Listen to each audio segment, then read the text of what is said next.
Hello and welcome to the Premier Squad podcast. I just wanted to take a brief moment to thank you all for supporting us as we are in the beginning stages of building our competency in the areas of podcasting and video editing. We are a small community of fans that thoroughly enjoy discussing and celebrating the characters, stories, and themes that we have come across so far in our lives. If you'd like to continue supporting, please consider subscribing, liking the video, or leaving a comment on the topic in hand. And with that, welcome to the squad.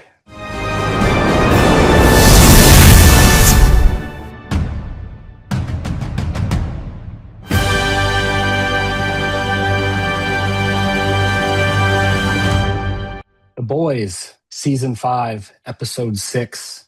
I'm your host, Jerome. Got my co-host, Ken, with me, as well as Lando and James. Let's talk about The Boys. We got our pros and cons, our standout scene, and then kind of new take that we're trying out is, did it move the needle? Instead of scoring the episode out of 10, we can kind of just discuss whether the episode has added to the season for us, taken away, or stayed about the same. Ken, if you'd like to go ahead. Sure. Yeah, I mean, with The Boys, all the episodes are strong. So I think that's pretty consistent. My pros from last week can carry over to this week. Soldier Boy, of course, continues to be a standout. I think because of how good his character is being done. I didn't even have a problem with this being a backdoor pilot for Vault Rising, just because it tied in so well and naturally, like with his backstory and like the plot of this season. Again, Oh Father continues to be a big plus for the season. My favorite scene definitely have to be the conversation between Homelander and the Legend. Again, I think like I've gotten over Homelander confronting characters that are terrified of him and everybody walking around eggshells. So when you have characters that challenge him, and not just challenge him like, oh, fuck you. No, I mean, challenging him, like actually giving him parental advice. Yep. That's always very, very actually compelling and satisfying. Some of my favorite Homelander conversations were with him and Stan Edgar, who gave similar not just advice, but just similar insight. A few cons that I actually want to hit on now. The Deep versus Black Noir. And again, I understand this is budget restriction for sure, no doubt. But I don't know. I think the writers forgot that Black Noir can fly. Again, Black Noir can fly. So if you're getting choked out, literally just go to the ceiling. Like same thing would happen, in Take this off. latest Superman movie. When I think they were trying to like suffocate him or something, he literally just took off and was just going to space. Even in the Thunderbolts, when they jumped Sentry, Yelena, I think, tried to tase him or something, and he literally just went to the ceiling. So it just felt a bit anticlimactic. And again, I understand budget restrictions. Like even Homelander fighting his son, it seemed you can just feel like the budget restrictions of like some of these epic showdowns between heroes. But again, I understand like, this show specializes in characterization and writing and stuff. So, but really just felt it there. Sister Sage, one of my favorite characters. Now, this show told me that she was the smartest character. Yep. Not, like this isn't something the community gave her. Like this is what they have consistently put that label on her. And based on like the end of last season, I was thinking Ozymandias for her trajectory. And he won the entire Watchmen. Yep. And I get it. Like, I'm not a super genius. I can't say that I can write a super genius. I think Sister Sage should have accounted for Soldier Boy giving Homelander the V. I just caring about his seed. Yeah. And again, like they laid the seeds. Like Sister Sage had Ashley's other side, get into his head, and I think she was able to get some valuable information there, like how. Yes, like maybe he could turn like for Stormfront, but I mean, he does have a sense of admiration and he is proud of him. He does look at him like a son. So for Sister Sage to not account for that. Now, again, maybe you can come back with, well, maybe this is a part of her master plan and everything was a part of my plan. Okay, sure. But, we only have the information up to this point. So right now I have to treat it like a negative. It's impossible. Oh man, Yeah, like I so, hated that yeah. line. And this is someone Yeah, that was same. in love. Yeah. Same. Yeah, like come on, like it's supposed to be Ozymandias, and I won't even go into anime and say blank from No Game No Life, but let's just keep it like Damn. Oh yeah, Damn. let's yeah. keep it, let's Don't just keep start it, on that. like in a Damn. For the Yes, anime superhero space, heads. and just say yeah, Ozymandias, but I don't see her going there anymore. hmm And then like I guess just like another quick con, and maybe this is just me personally, the vulgar language, it seems just a bit much. Seems like it's more like yeah, the writers trying to get in like some of, like what they want to say. It doesn't seem like all the time it's coming straight from the character. And again, I know the boys has built like its entire identity on that. I get that, but maybe because it's just closer to the end and I'm excited, like to for the epic finale. It just seems like it's a little bit too much. But to answer yeah. Jerome's final question, yeah, I felt like this episode definitely moved the needle. I mean, this entire time I remember racing to get to the V and make Homelander immortal. So for it to happen with 2 episodes left leaves a lot on the table. So I'm really excited for that. So yeah, excited for these last few episodes. Appreciate it, Ken. James, on over to you. Ken, you brought up a lot of good points, and I was waiting to see if somebody was going to talk about Sister Sage and the whole not accounting for the whole love thing. The love of, the son, or the love of His seed. his, well, more so less his seed, more so Stormfront. And because remember, he Yeah, says that's fair. that's what she would have wanted, whatever her Yeah, name is. And that's why he did it.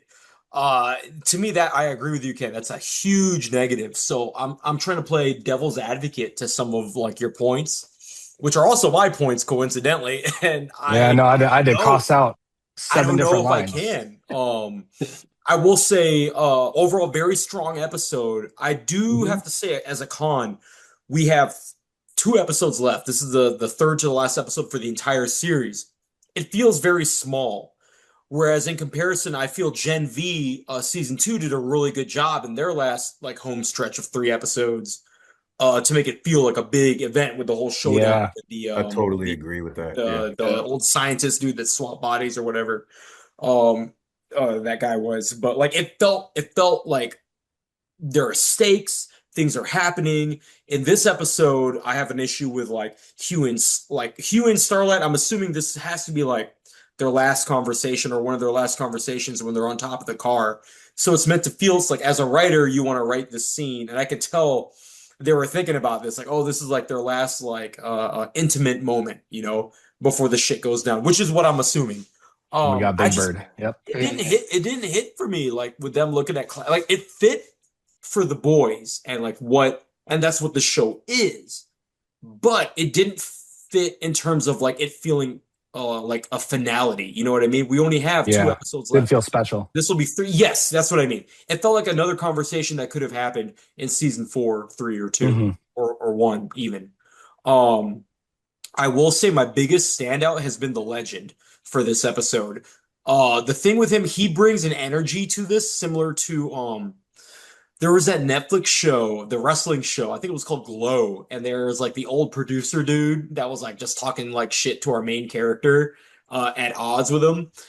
That's the energy I felt from this guy, the legend. Also, like Joe Pesci from Goodfellas, if you guys have seen that movie, I got a lot of like that kind of energy from this guy, and it's something that I feel adds to this show at such late a game when personally, and then to wrap up my negatives, I feel the main characters are the biggest weakness of this show, this season and the series overall. I do feel Butcher, Huey, Marvin, and Frenchie Kamiko are very, very weak. Um, and to bring somebody in for 1 episode and I'm already on board with them, like, and that's a problem. That is a problem.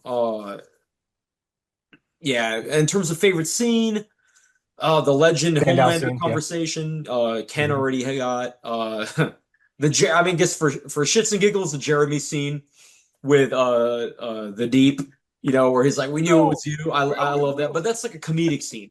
But then Yeah. again, a lot of the show feels like they try too hard to, like Ken, you had brought up, like people were swearing just to swear. Some of this is like the writers putting their own like thoughts and personality into these characters, which I get. You're gonna do that when you're script writing.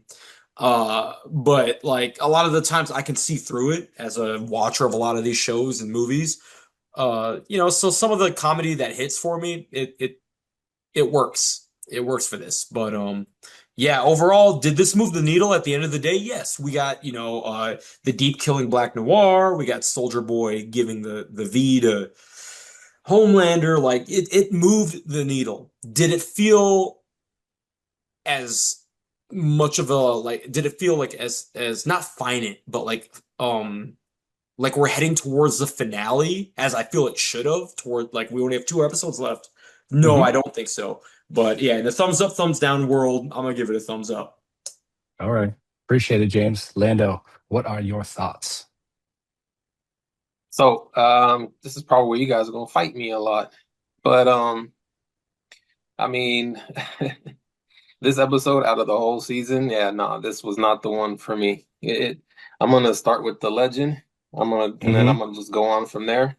I'm gonna try not to be too negative, but I mean, the legend just kind of seemed like an old man rambling the whole episode, and his ramblings when he was with Homelander moved the story along. His ramblings with the boys led them on their leads. So it's like they just brought him in just to fill up some story space, just to further along the story because they didn't have nowhere else to go or any way or couldn't think of something. Now I could be completely wrong, but that's how it came across to me. Yeah, a Right? Stan Lee cameo that went on too long. Yeah, exactly. Now I don't want to keep bringing up old things, but I'm gonna Sage, right? Ken mentioned it, James mentioned it. I need to mention it again. Like smart, intelligent. Yeah, she mentioned behavior, right? In the episode, she's like, "Oh, I'm always gonna watch this behavior. Behavior is very predictable, especially with humans, Yep. people."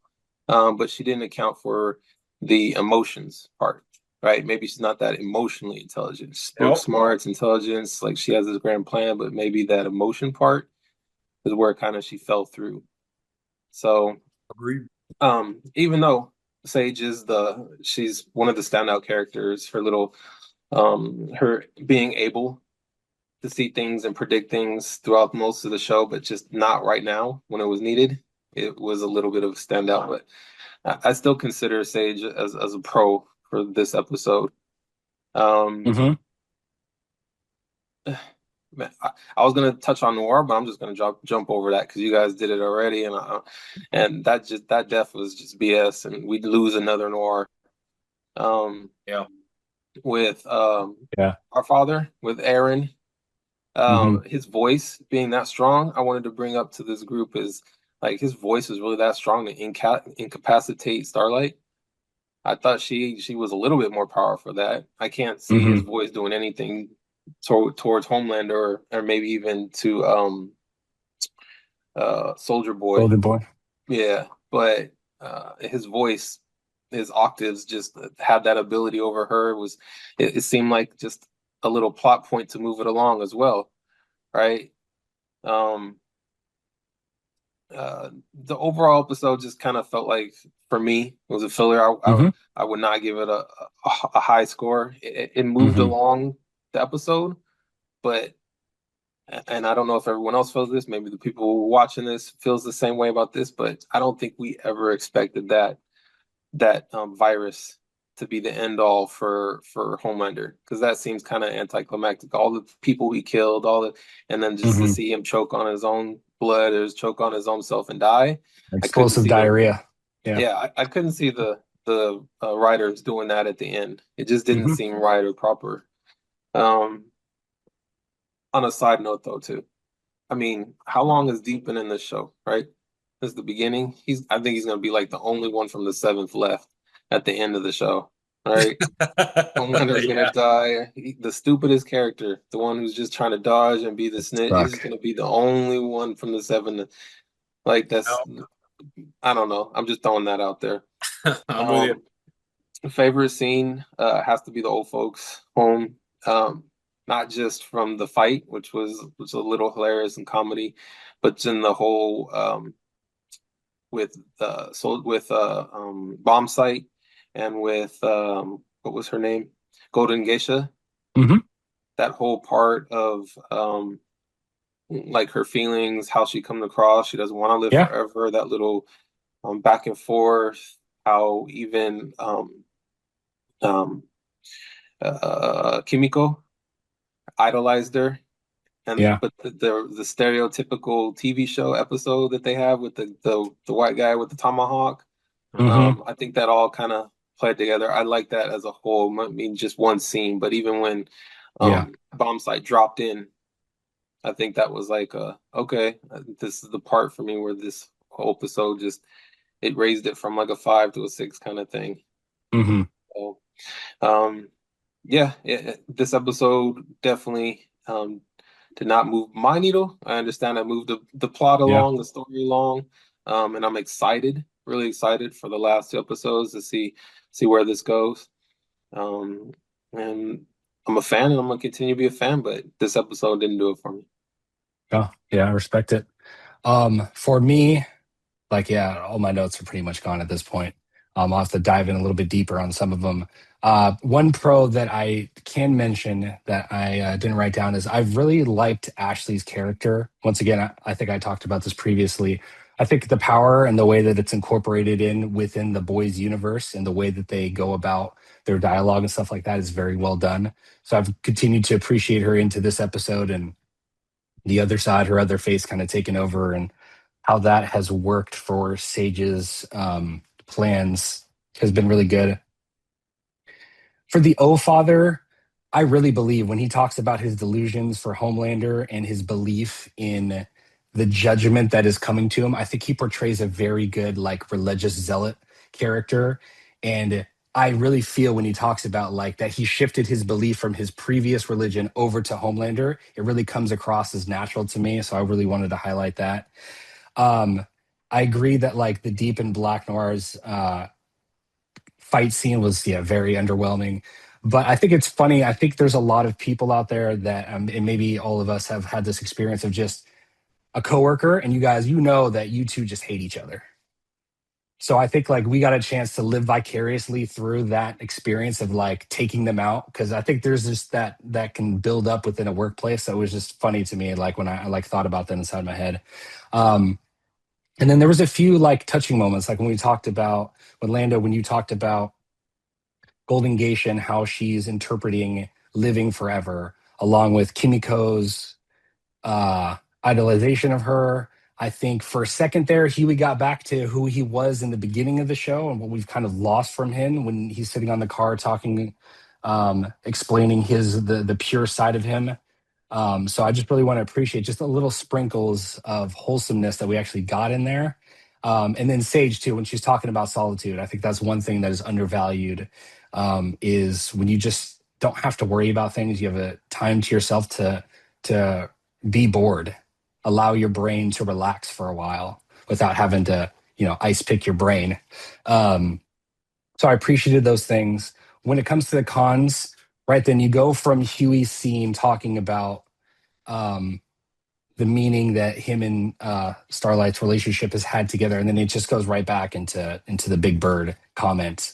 Like I just didn't need that, and they continue to recycle very similar dialogue lines of disgusting, vulgar stuff throughout like almost every single character. So it sucks to see that repeated over and over again, even for the characters that I don't feel like it really fits for at this point. I think Bomb Sight's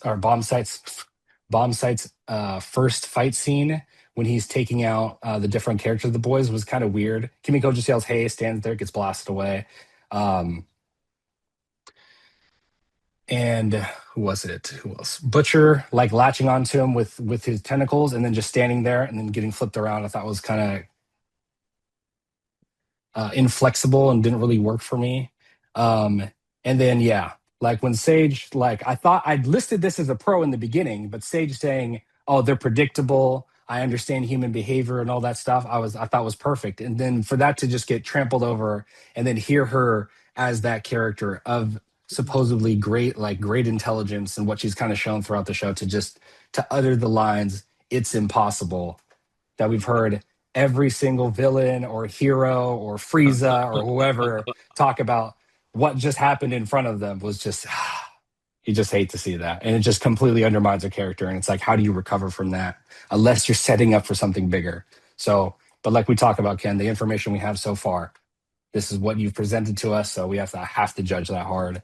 My standout scene was Legends convo with Homelander, because I feel like, and I thought about this, Ken, when you talk about like how he had similar conversations with oh my gosh, Stan similar Edgar. conversation with Stan Edgar. Yes, sir. Um, the difference is that when Stan Edgar was delivering that stuff, it was lacking compassion. He was just telling him the truth. He wasn't a father like he can be Well said, with yeah. his adopted daughter and granddaughter. You know that he's capable of it. But the legend really, like, once you get past, oh, my life's over. Okay, well, I'm just going to say what I want. The way he delivered the lines was with a tone that would be supportive of Homelander, and that's the first time I feel like he's really ever heard it be described to him with compassion, other than just everybody else just either super afraid of him or like it's just all pushed by negative emotion. I feel like the legend got past that to be able to talk to him with compassion. For me, it didn't really move the needle. I feel like we're about similarly with all the positive negatives as we're swaying back and forth. But yeah, a question I have for everybody is, at this point, can we consider? I just want to like get this clear because we talked about it. Is Sage deserving of the title of Mastermind? I think it was is for the group. Yeah. Oh, so I feel the reason, and I don't agree with it because I also don't like how Sage was portrayed in this final, like this.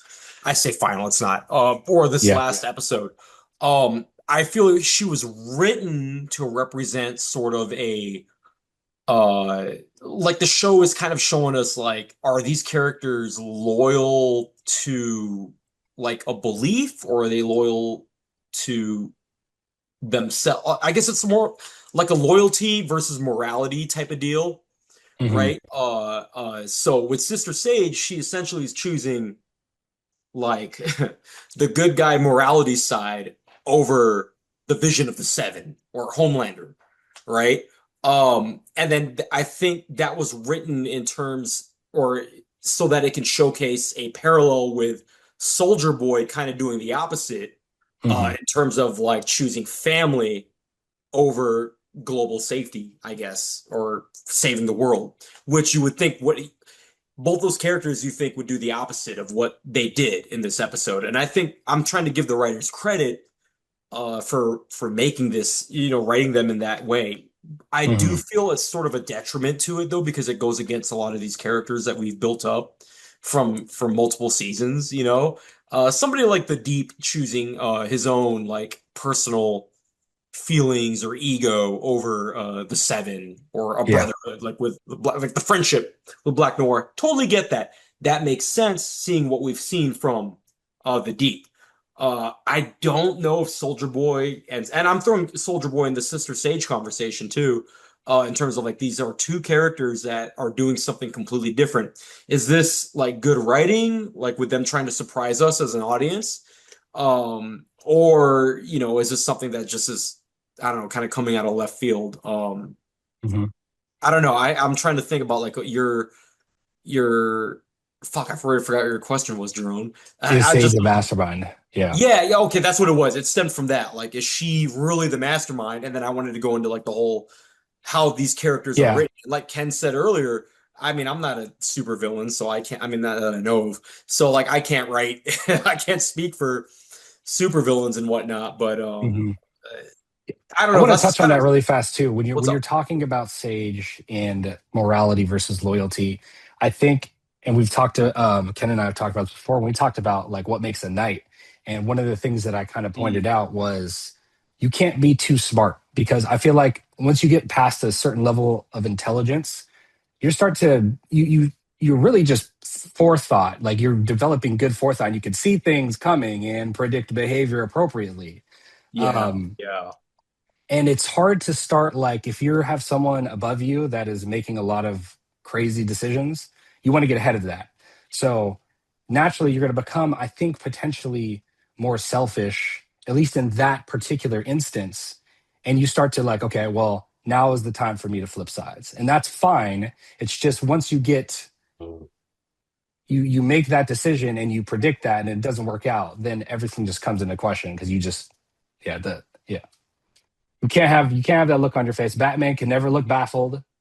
unless it's literally Flash doing some crazy stuff and eliminating someone from existence through the Speed Force. Like you have to very particularly take care of when a mastermind character loses that title. Can it match the moment? And if it doesn't, then it's tough for us as an audience to continue to believe that character's that part of their personality. So, um, with Sister Sage, I think she had a plan since she first started, since she first joined, and how this is how I'm looking at it. Yeah. When she first joined the Seven, she knew that's where she needed to be. Her ultimate goal, her ultimate plan. I could see her having that from the end, and it got to this one part where her plan didn't work out. It didn't go the Hmm. direction she had chosen. But if we discount every other thing that's happened before, kind of Yeah. working towards her plans, she was working Homelander, she was working Soldier Boy, she was even working the boys because she mentioned in this episode, or was it the previous one, like I always knew where you were. Like I Yeah. could have sent them to get you. We could have ended Yep. this a lot sooner, This but episode. Yep. it didn't get to her plan that she wanted. And when it came to this one point, this one thing, it didn't fall in line. So to say she's not a mastermind, I mean, we'd have to consider like Doctor Doom not a mastermind. We'd have to consider uh, um, Superman's what's his Lex. Luther. Yeah. Yeah. Lex, not a super like super genius mastermind kind of thing. Joker's not because they all get foiled like the last minute, the last thing. So Hmm. she is still human. She's still intelligent. She didn't account for everything. Is she still a mastermind? I would say she's still intelligent. She still has a plan. I can see her Okay. definitely pivoting because of this incident. Yeah. If she escapes it alive, Yeah. She then still I gets can her solitude. Yeah. You got to give her respect. yeah. So then I can see her still getting her plan if Homelander Hmm. dies one way or the other, and everything just kind of goes to quote unquote normal. Right, then she can still go get her, like you said, she can still go get her solitude. She can still be alone. She's still smart enough to have her dream come through. Yeah. So to immediately That's a discount fair her point. for not being the the genius, the mastermind, because one part fell through, I'm not ready to do that yet. We'll see what happens. Mhm. I respect that. Yeah, I don't think I have much to add after, like Lando and James have gone. But to try and build on a few things that they said, to James's point, if you can get within like Soldier Boy's like morality, because it's Hmm. he's essentially like the Captain America representative for this show. That means that no matter what's going on around you, Jerome, to your point, like even like foresight, you throw all that out the window. He's pretty simplistic at the end of the day, and he's Yeah. always going to make I'm not gonna I don't want to say honorable because it is Soldier Boy, but within his morality, like the honorable move, just like Cap would. Um, and Cap's always done that, even in the Avengers That's films. so Like crazy, man. Yeah. That's when so it's like crazy. when it's okay, These well, two. do we blow Vision's Hmm. brains out? No, no, we're not gonna do that. Like and Butcher made a similar decision at season 3 when it was okay, do we take out Homelander or do we factor in Ryan? He chose to factor in Ryan, and it's really the same thing that Soldier Boy did. And again, like Yeah. Sage asked Ashley's telepathy side to get in his head, and it was a whole lot in there. It was really hard for her to really like Yes. nail down like where he was going. But like I said, like just like with Captain America, they have their sense of morality and they do not break outside of that. Like if you get caught, if Yeah. you can figure out where it is, you know what they are going to do in every single situation. That's why like Cap, you can argue is not the best person to lead, but also the best person to lead. So, and then just to build on like what like Lando said, yeah, I mean we can't take away the mastermind title from her yet, but I will take it away from her if she didn't account for that. So like I don't even want to like even go too much deeper into it. Like if you cannot account for Soldier Boy giving him the V, then you are not a mastermind. And I'm just gonna Mhm. just take in because I think like Lando mentioned Lex. I'll take his performance in the latest Superman movie. Lex Yeah. schemed way, way, way, way more than all this. But Mm. the only time where Lex got, and which is why I don't hold it against him as much, it's tough to account for two individuals that are significantly beyond anything that the planet can account for. Because when Crypto came in, Crypto was able Yeah. to immediately annihilate all of the droids, and it really fucked over his entire planet. That's just hard Yeah. to account for because at the end of the day, when you have those type of powers, no matter how much planning you can do, like Superman's Yes. dog can come in and destroy Yep. everything. Like Yep. it's Victor so Wembanyama's shot blocking skills. Yes, sir. right, Can't right. account So for as that. so as intelligent as you can be, at Hmm. the end, but that, like, so if Homelander came in just due to his just superior power and dominated, Yeah. I wouldn't hold it against her. But you're talking a very predictable human emotion, and like Lando said, I mean, like behavior, you should know that. And Hmm. Ozymandias would not have slipped up. He was going against Doctor Manhattan, so. Yeah. Another question I have for you guys is outside of like potentially Homelander, whose death is going to be the most gratifying for you as we get into the last couple of episodes?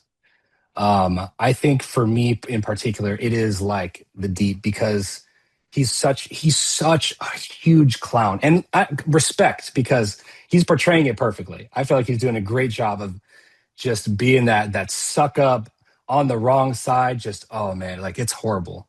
Like there were some redeeming qualities of Black Noir, but the Deep is just like even from episode one with what he was doing to Starlight and everything. This man is off He's horrible, and the that's deep end. what it Yes. is. He's sticking it to the writers are sticking it to us by keeping him along around this Yeah. long.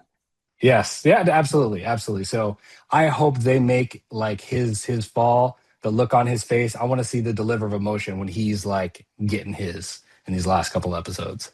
Yeah, Jerome, I think I'd have to echo what you said. The actor's doing such a good job of just playing pathetic. I mean, Hmm. Homelander is like we hate his guts, but I wouldn't say he's pathetic. The Deep is literally pathetic. So you're kind of rooting for someone like that to, you know, Yeah. That's uh, easy. That really is the get easy get out. get got relatively and immediately. So Hmm. yeah, I don't really have much to add there. I agree with you, Josh. That's why I can I see the writers just letting him swim away at the end, and it's gonna be horrible. We're all gonna hate it. yeah. Well No, done, well Last two done. for me, standing. it'd be definitely Billy Butcher. I think Okay. we have a character here who sacrificed literally every shred of ethical value that he stood for in order to win. In Hmm. order, he's thinking about the results first, repercussions last. Yes. This is a character that like we really should not be rooting for. And it's funny because so he's the one that I want to see like die the most. Hmm.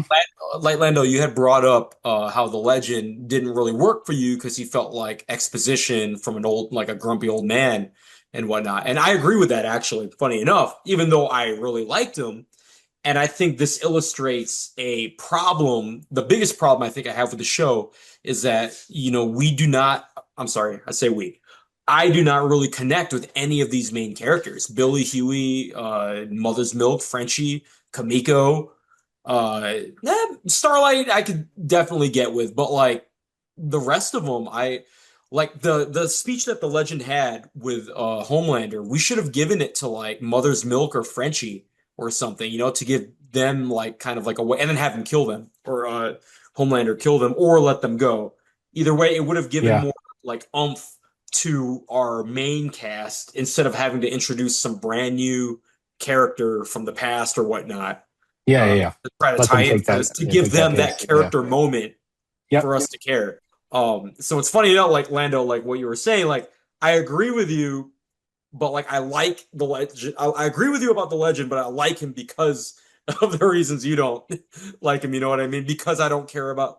I'm not feeling a certain type of way about any of our main characters.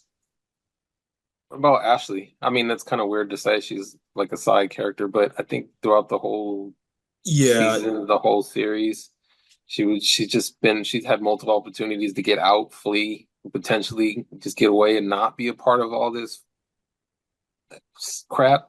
Well, use that word instead. yeah, Yeah. But She should have some up and comings for herself too. I think the character, the actress plays it very well, Hmm. but that Agreed. character definitely needs some coming ups.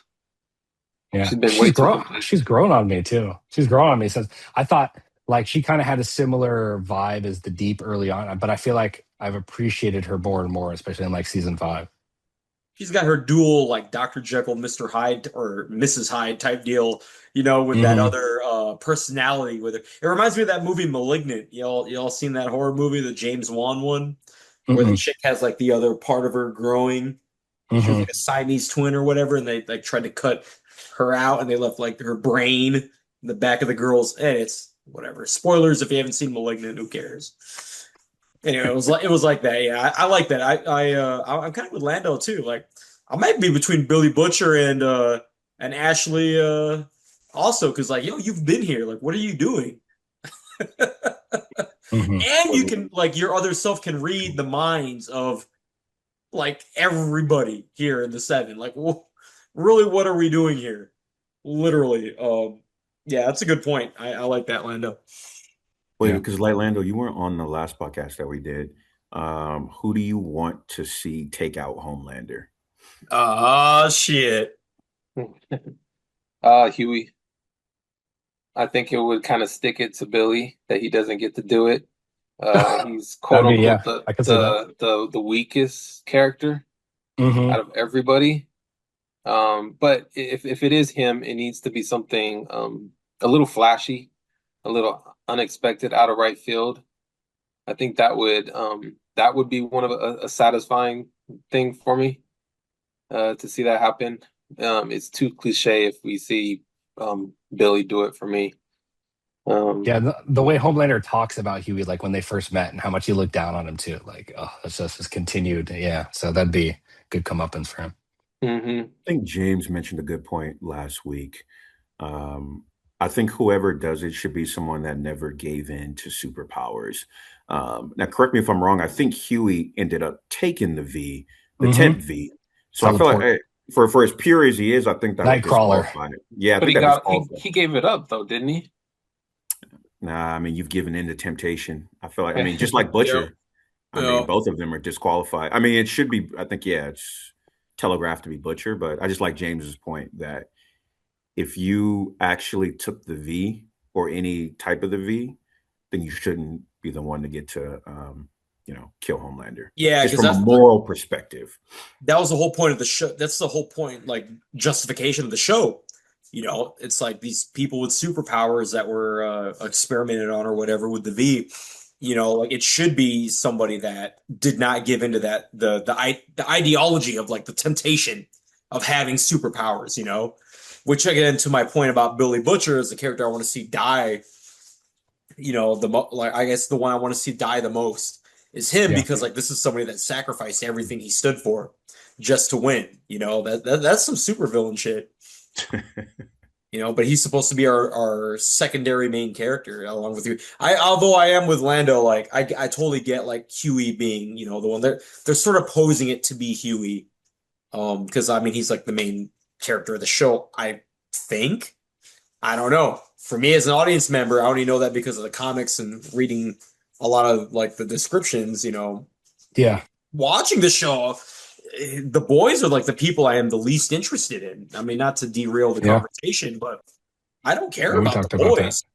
We got Yeah. the legend here, and I'm listening to this old man rambling, and I'm like, why are you more interested than, Frenchie and Kamiko having their thing? And they've been here since season one. Kamiko shouldn't have even been like they gave her a voice. They're still using sign language. What are we doing? Hmm. What? Why? I think that's more just like the show has probably run its course, even with the best writing, even with the best acting. Yeah, I think it's time. It's I time. agree. J- Agree. Jerome, what do you Recycling. think? What do you think their plan is for all of those telepaths that they have? Oh yeah, that they brought together. Yeah, I guess they're just trying to get ahead of because it was Homelander that brought them all together, right? yeah, like mass mind control to like follow Homelander, or I don't know. The thing I thought about was trying to get ahead of Sage, but I don't know if that's like like in particular towards understanding and like not relying, because Homelander's relied on her for so much. I mean, she's gone now, but trying to get ahead of that. But yeah, I mean, I could see it like a mind control thing being potentially what the outcome of that is. Hundreds of But suits that cater to telepathy to counter Sister Sage. too good.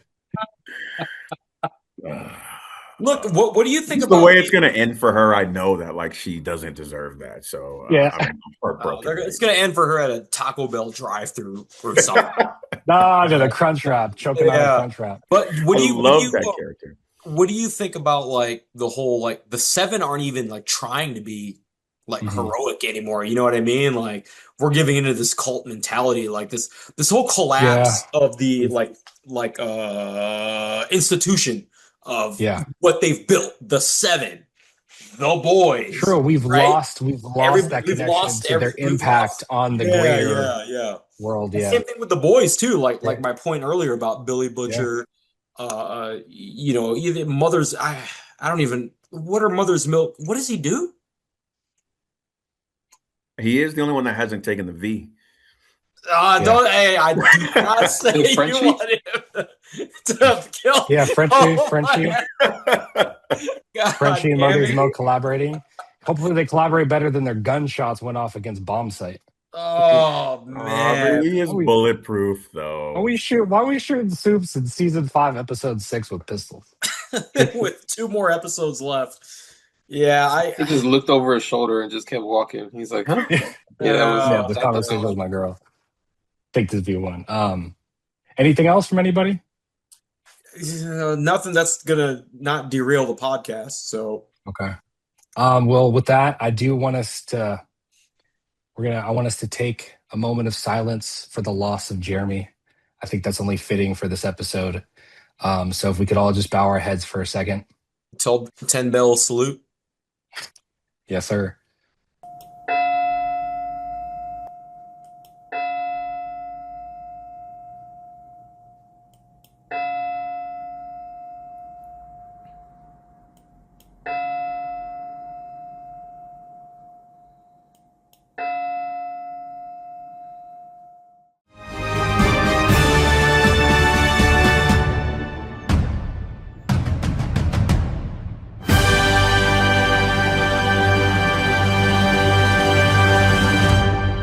All right, y'all. Daredevil, Born Again, Season 2, Episode 8, our finale. I'm your host, Jerome. We have a full house here with us tonight. Got my co-host, Ken. Got James, Dom, Lando, and Grinch. We'll be going through our pros and cons for the episode and the season overall. The standout scene as opposed to the favorite scene, because if it's bad for us, it may be a standout scene in the negative, so I just wanted to put that out there. And then our score for the season overall. Go ahead, Ken. Yeah, so I thought the finale was strong. Something I mentioned last week, Daredevil and Kingpin are starting to feel stale to me. Amazing performances, but the material is still getting repetitive. But the finale honestly introduces both of them to new territory. So my favorite scene was, you were always talking about the hallway fight scenes. Like we've gotten them in every single Daredevil season. But for Kingpin to get his own Darth Vader Rogue One hallway fight scene, that's pretty cool. Like that's something I haven't seen before. And yes, so he shattered someone's spine. Yes, this is a corrupt criminal who's the mayor. Yes, he's crushed the commissioner's skull in private, but this was more of such a public display of what he is. I mean, you're talking about the mayor of New York who just killed 50 New Yorkers with his bare hands. And that leads into like my second positive with Matt. Again, like getting into new territory, doing stuff, like doing new, fresh ideas, like the courtroom scene. Now, do you have to suspend your disbelief on a few things? Sure. Yeah. Yep. But I really liked, again, Matt setting the trap, just kind of laying the breadcrumbs. So like, but what if Daredevil was there? But okay, but Daredevil, Daredevil. And then just so like really building up to the reveal. I thought like was really cool and satisfying. And in the MCU, they haven't dealt with secret identities as much because, again, obviously none of them are vigilantes, or most of the Avengers aren't vigilantes. But so to really open up and shed like the secret identity, I mean, that changes the entire like fundamentals of the story. Like Hmm. even in general, like for Spider-Man, when he lost his secret identity, it was, hey, we got to go get a wizard to, reverse everything just so I can have, like a good, like childhood again. But so that was really cool. If I have to, a few cons, Cole switched to side with the protesters. Seemed a bit Yeah. manufactured, but again, it's a Yeah. side character, so I'm not really gonna, make it a big deal. But just speaking on the season holistically, and Dom spoke to it like really well last week. It's not necessarily that we were missing Frank, and I think Frank would have been perfect, and we are missing him. But I think it needed another like superhero side character. So for season one, we start with Daredevil and Kingpin. That's all we need. Season Yeah. two, okay, now we get Frank and Elektra. Season three, okay, we get Bullseye. Season one, okay, all right, we're back to Daredevil and Kingpin. Season two, Daredevil, Kingpin. Okay, we got Bullseye. Again, I think we just needed another superhero, and whether it's like Matt's superhero sidekick, I think we just needed another character to make this feel a little bit more fresh. But Hmm. overall, for the entirety of the season, I probably would give it a 7.9. Again, the ending was satisfying for me and just enough to where I can say that they stuck the landing. So, yeah, those are my thoughts. I appreciate it. James, on over to you. All right. I'm up. I have to say the thing that I like the most about this season so far has been, or so far, this season in completion is Matt Hmm. Murdock kind of balancing being a vigilante and hiding in the shadows, and not so much of the law thing, but it's still him trying to do the right thing, and then Kingpin trying to defeat Matt Murdock via the law, right? Yeah. That whole opposing ideology is kind of like what works for me Hmm.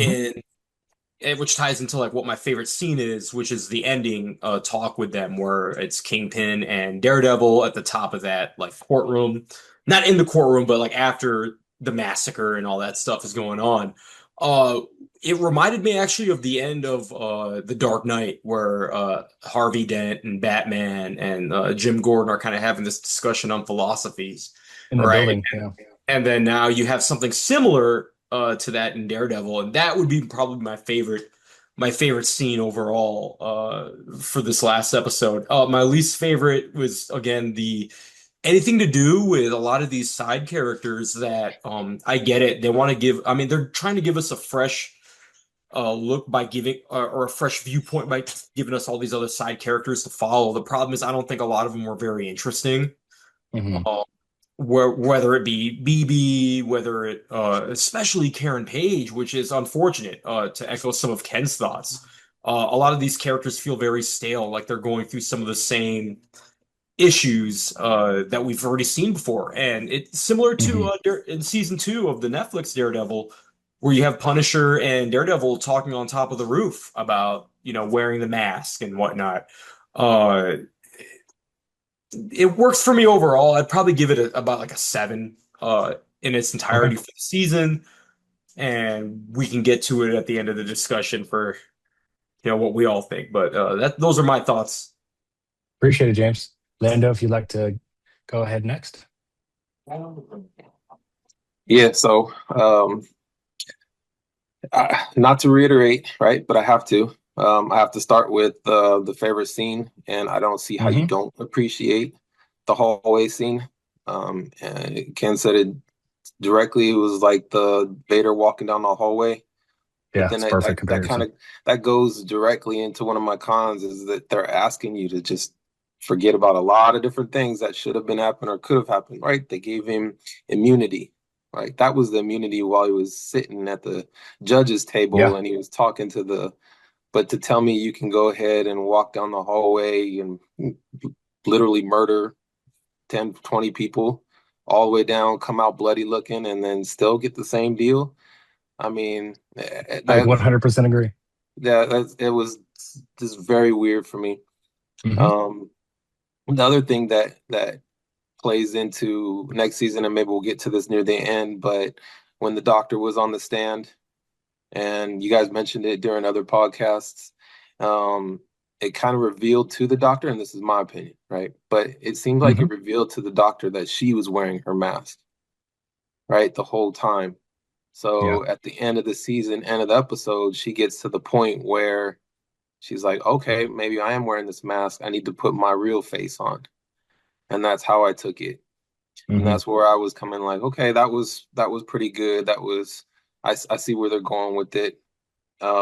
Bullseye, uh, I appreciate Bullseye, right? Him as a character, him as what he brings to this season. And I think we all mentioned, or it was mentioned that staleness, Hmm. for me, Bullseye brings that staleness out. Like we have some of our favorite, I had some of my favorite scenes this season when Bullseye was on the screen.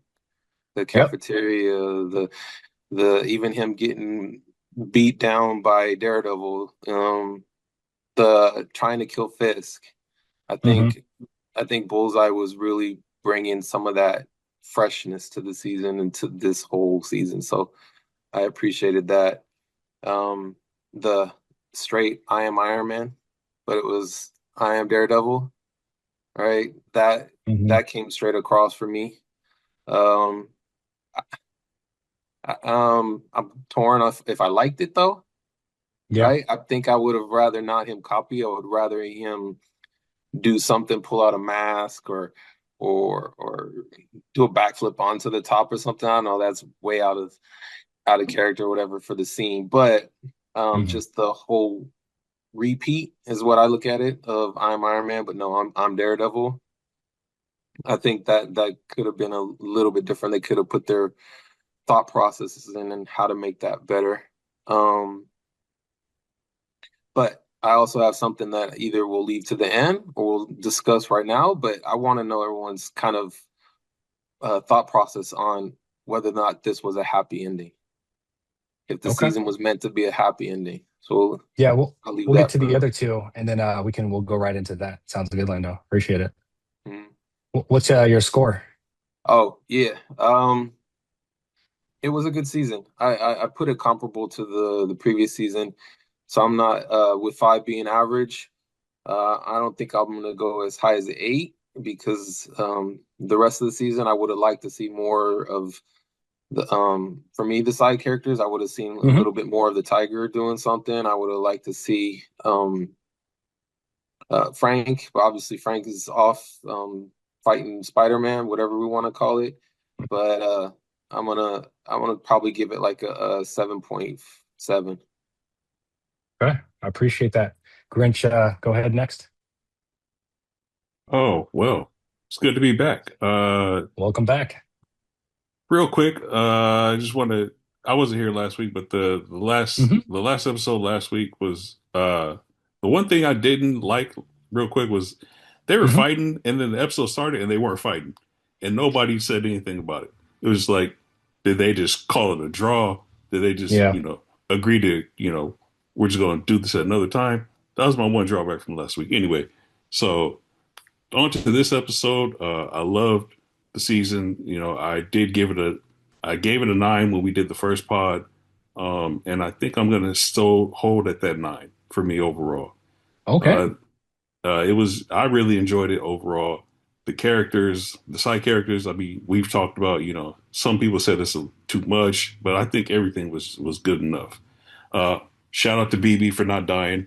Shout out to Kristen for not dying because we know how that works out. Hmm. Um, so that was dope. My favorite scene was actually not even the hallway scene because I have different thoughts on that. But my favorite scene was the courtroom scene where Matt and Fisk are facing off, and we get to see Matt do lawyer stuff, which I know James wanted to see. He mentioned it before that we want to see him do lawyer stuff, and he did the Oh, I think lawyer that was me. stuff. Oh, my Figured. bad, Yeah. my bad. No, you're good. You're Yeah, good. so we saw him do the lawyer stuff, and he showed why he's a damn good lawyer. Like he set the trap. Fisk knew he was setting the trap, but he still couldn't help himself, and he baited himself and walked right into it. So that was Yeah. pretty dope.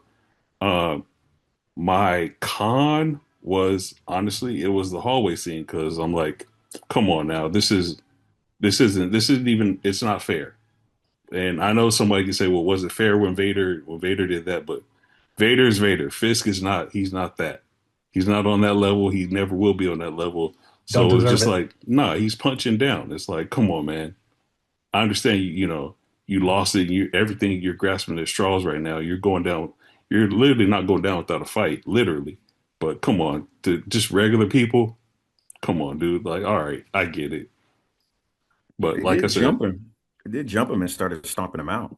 I mean, they tried. Wasn't too many. Wasn't No, too they many. Yeah. did until They Matt they like Yeah. intervened. they did. That was the other. I didn't like that either. Like, come on, like we discussed it again. Like, Hmm. Matt, just let it go. Let it go, dude. This is a shot. Like, let it go. The people gotten. The people have spoken. Let the people take care of it. But no, no, I got no. He, that's it's the whole thing of I've talked about it before with like the whole Batman thing of like, dude, if you can't deal and do your job without having your arch nemesis around, then what good really are you? And it's like you're not going to kill him. You're not going to Hmm. put him in jail. We know he's not going to go to jail. So you're just going to let him keep walking away, getting away with this stuff. So what are you even doing? You should be retired then at that point because you're not living up to your end of the bargain. Mm-hmm. Hmm. Preach. But but overall, the season, like I said, I hold it at a 9. I loved it, and I can't wait for the next season. And we'll discuss other things as well in the Hmm. other further discussion. Appreciate it, Grinch. Dom, go Yeah, I'd ahead. like to start my thoughts with a direct quote from my favorite scene in this week's episode from the courtroom.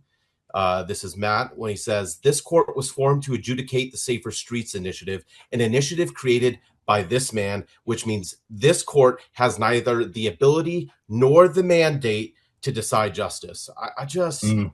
I just had goosebumps when he had said that line. I mean, Matt the just lawyer. yeah, Yeah. just incredible courtroom scenes this week. I loved how Matt used his Daredevil alter ego to beat the rigged trial and to be the corroborating witness that proves Fisk sunk the Northern Star and how it was illegally running weapons.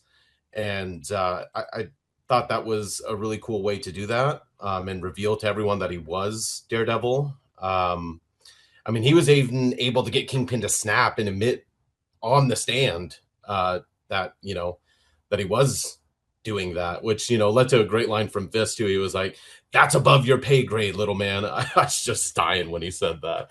I thought that was hilarious too. And I know, like people have said previously on previous pods and last week, that they missed the courtroom drama, and I just really liked how they made it the highlight of this final episode, really. Hmm. Because the action scenes were, just a few minutes, and most of it was all in the courtroom. So I thought that was good. Because we had seen Matt and Fisk, battle to death, physically in previous finales and even in episode 6. So I thought it was just a creative way and proper way to end the season, given the lack of courtroom drama that we had all season. Hmm. Because at the end of the day, Matt knew the only way to stop kind of this repeating cycle from happening over and over again between him and Fisk was really to take both of them out of play, which for me answers my own question that I had posed last week, that if Matt didn't actually incarcerate Fisk, is it a win? Like, should we feel good about it? And I thought that the finale answered that, full stop for me. So Hmm. that was good. The dual hallway fight scenes were great. I wish it was Spider-Man, Jessica Jones, and Daredevil, but I digress. It's a lot of money. Yeah, Kingpin unhinged. I thought he had to have killed 10 people directly, which probably should have altered his final deal that he got from the DA, but I guess I'll digress on that as well. Hmm. Overall, I thought they did a good job of landing the plane in the finale and finishing out the season. Overall score for the entire season, I'll probably go with a 8.33. Cool. Cool. Appreciate it. For me, a few cons I want to kind of jump into really quickly on the smaller side before we handle some of the bigger items. When in the courtroom specifically, I didn't really appreciate the Dr. Glenn scenes. I thought the interaction between Matt and her was not that great. And her turning into like Temu Harley Quinn in the Daredevil show didn't really hit for me. I thought she, when she like put on that mask, I was feeling like this person just had been watching all of Margaret Robbie's Harley Quinn and had tried to emulate that, and it did not work out. Um, I do think that like Bullseye, a little small thing, like his shot kind of hitting Buck in the stomach and stuff like that when he's aiming, and with everything that he's done in this season, every wall that he's bounced off an item from, to see him kind of not really land that shot, and then it turns into like a just an injury type of scene. Um, I guess I understand it, because like now you're going above your pay grade to try and kill Kingpin, so the shot's not going to hit like it would on every random ABTF officer. And then when it comes to the bigger things, Ken talked about the suspension of disbelief, and there was two instances of that where one good and one bad. And the bad one was for me that scene between Daredevil with his mask off, so you could say Matt, and Kingpin, like on the staircase after you probably have like 3 or 4 dead bodies of people around, like them sharing that scene together at that moment in time, like in the public. I could not get past that. And as cool as making the comparison is from the hallway scene and comparing it to Vader, um, all of that like put together was a little bit too dramatic in terms of, once again, like you guys had talked about, his ending ramifications and consequences from his actions there. And then, yeah, like them sharing that scene and like having that moment, I would have preferred that to be more of a private moment between the two, instead of having just an entire furious crowd surrounding you that's just supposed to stop and listen to you guys like go on about something that they have no idea about. So like that's all of us viewers know the journey that these two have been on over, these 5 seasons plus. So getting to that point and like having that happen publicly, like I could not get past that. The other suspension of disbelief scene was inside the courtroom. Once again, when Fisk and Matt are going at it back and forth, it's getting to like this drama point where like the courtroom or the judges are checking in and like giving their opinions on things, allowing a lot of weird things to kind of occur for the sake of the show. But then when, like to Dom's point, when Matt goes on his speech about how everything doesn't fit and there's no way none of this is allowable with the circumstances for which it was brought to, and the veins popping out of his head and he's going about it, that went above the drama to me. So I liked that scene. The standout scene for me, for some reason, again, is Bullseye. When he takes out the other Bullseye, he comes into that room. That's everything. Like he disarms the guy and he throws the three, and it does a little slow motion spin. He still wins the entire show for me. So Bullseye was my standout. And as for like the overall score, I'd probably go with about a 7.7. I thought it was just underneath great, all combined. But there were a few things that I disagreed with, kind of coming out of the finale with Fisk and how they handled that interaction with Matt. But with that, I'd like to go right over to Lando's question of, was the ending scene a happy ending? Is that correct? Yeah, but I wanted to clarify it a little bit, and Okay. I think James touched on it a little bit, or Dom. No, I'm sorry, Dom touched on it a little bit. When I say happy, I'm meaning like, how are we supposed to digest this ending? Because can Daredevil actually, Matt, take this as a win? Right, when he's Hell behind no. bars, and we're supposed to expect he can get out from all this legally, from everything he did. And then Fisk definitely did not look happy on that beach, right? But he's out in the public, out in the real world, just living his great life. So how are we supposed to take this ending? I think it works. Oh, what's Good up, for you, Ken? James. Look, I'll keep it brief. I think the whole gist of the season has been Matt operating from the shadows, and then Kingpin operating in the public eye. So the ending mirrors that in terms of like Daredevil being sent to jail and put in prison, which is what you would expect from our villain. And then our villain, Kingpin, on the beach in Maui or whatever the heck, enjoying life. Yeah, with 18 That funerals happening that in the city of New yeah, York for all the his people he that is killed. him It's like he smiling. killed more than 18 people. I know he Oh, said 10, 18, 50. Yeah, yeah, but that's but yeah, I don't know. That's all. I think that fits in with the theme of the season and what they were trying to accomplish overall with this season. But go I on, can see Ken. that. Yeah. No, I mean, yeah, I agree with that. I don't think I have much to add. I think the only thing I'd say is I think Matt definitely won because now New York City is free of Kingpin.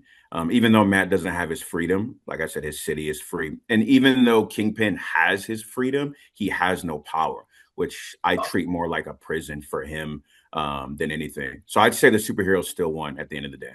Yeah, not to interrupt you, Ken, but I just to touch on your point. If we all remember, when Matt was put in prison, he was smiling. He smiled at the end there. And then to touch on, I think it was Lando, your point, where Kingpin didn't look happy on that beach, and I love that. Mhm. That's sort of like there's the win for Daredevil and the loss for Kingpin, even though physically they're in opposite sort of places for that feeling. But Yeah, I Yeah, you think, have. Go ahead. sorry, no, just real I mean, fast. No, no, you're you're fine. Just real fast. I don't think anyone would make the statement or the thought that Kingpin is now powerless. Like he somehow lost all of his juice because he was given Mhm. some deal. He was the Kingpin before. he So did he's have still to the renounce Kingpin, but he's his in the Caribbean. he had to renounce his citizenship, so that could go as far as being a United States citizen. So I mean, sure, you could probably charter anything into the country. It's the MCU, but I mean, Yeah, and some free technically port speaking, in New he York. I don't think is an American anymore. He is off. He is off some kind of Caribbean island.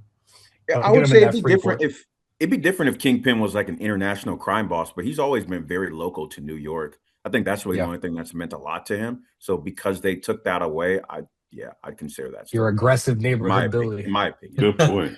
Hey, Good he's point. gonna be He like was black booked by Val and Yeah. Mr. Charles too. So that's He's the Right. higher power that can keep him out.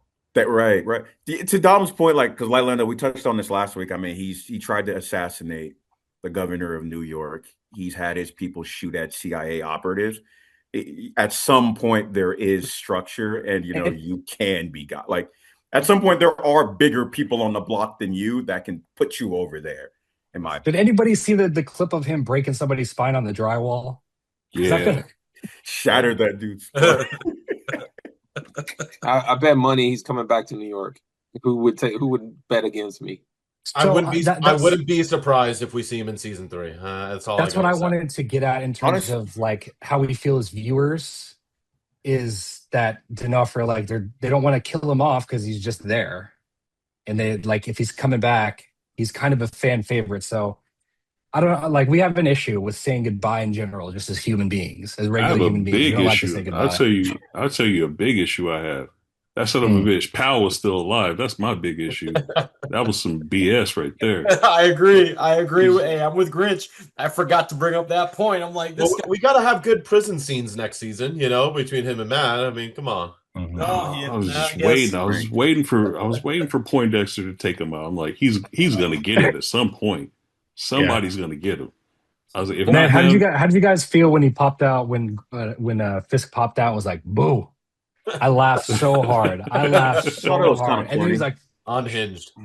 I don't know. I like that in terms of I see the like comic book side of him come out there. Yep, good Um, point. Yep.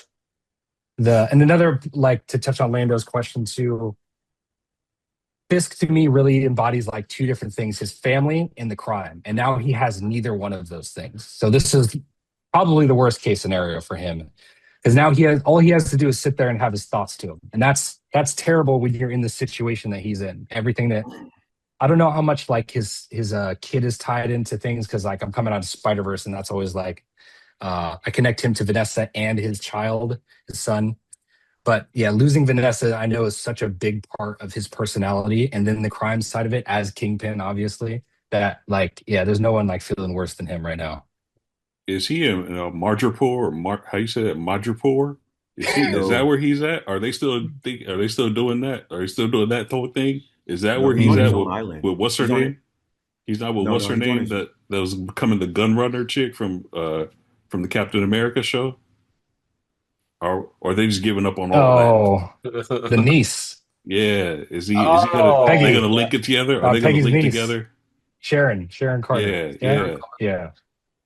Or they just give up, they Take gave those up on all steps. that. They said, gave, we tried. gave up on that like Charlize Theron in those Probably, that Doctor Strange movie. Oh yeah. probably too interconnected to make that jump over Yeah. there. One of the questions I have for everybody is, who is your MVP of the season? We'll go Point Dexter. same order. Yeah, we're all picking Poindexter. God. We're all No picking way. There's Poindexter. no way we're all choosing Oh We're all picking my. Poindexter. No Poindexter. way. Dexter. He got a promotion. This guy ended, he's the one that ended up with the Working Right. for the CIA now. Everybody, I yeah. want to be Yeah. clear. One step 'Cause we've closer had- to the new Avengers. This Yep. guy got a We've had- 7-figure job salary increase. Nearly all of us jumped out of line to throw him out there. Is there any dissenting opinions to Bullseye? I want to make sure that we're not just like all jumping on the hype train. Yeah. Dom, you got Bullseye too? I don't know. I'd love to give it to Matt. I really would. You know I would. But you know, Poindexter saved his life. I think it was back in episode 1. So let's start there. Mhm. Poindexter had really great scenes all throughout. I don't know. I don't know. Can Matt really? I think Poindexter really helped swing the pendulum of craziness on Fisk. That helped topple, which helped lose his grasp on the city. Yep. So without Poindexter taking out Vanessa and pushing Fisk to the edge, I don't know. Yeah, if Matt can get it done. So I kind of do have to say Poindexter. Yeah. Yeah. You're seeing the light now, Dom. One I'd of love to say us. Matt. I One want of to us. say We Matt. knew where you I were gonna want end. to. We Yeah. knew where you were going to end. Join us on this island, Dom. Just like where we know every time we throw something where it's going to end, it's somebody's chest, somebody's head.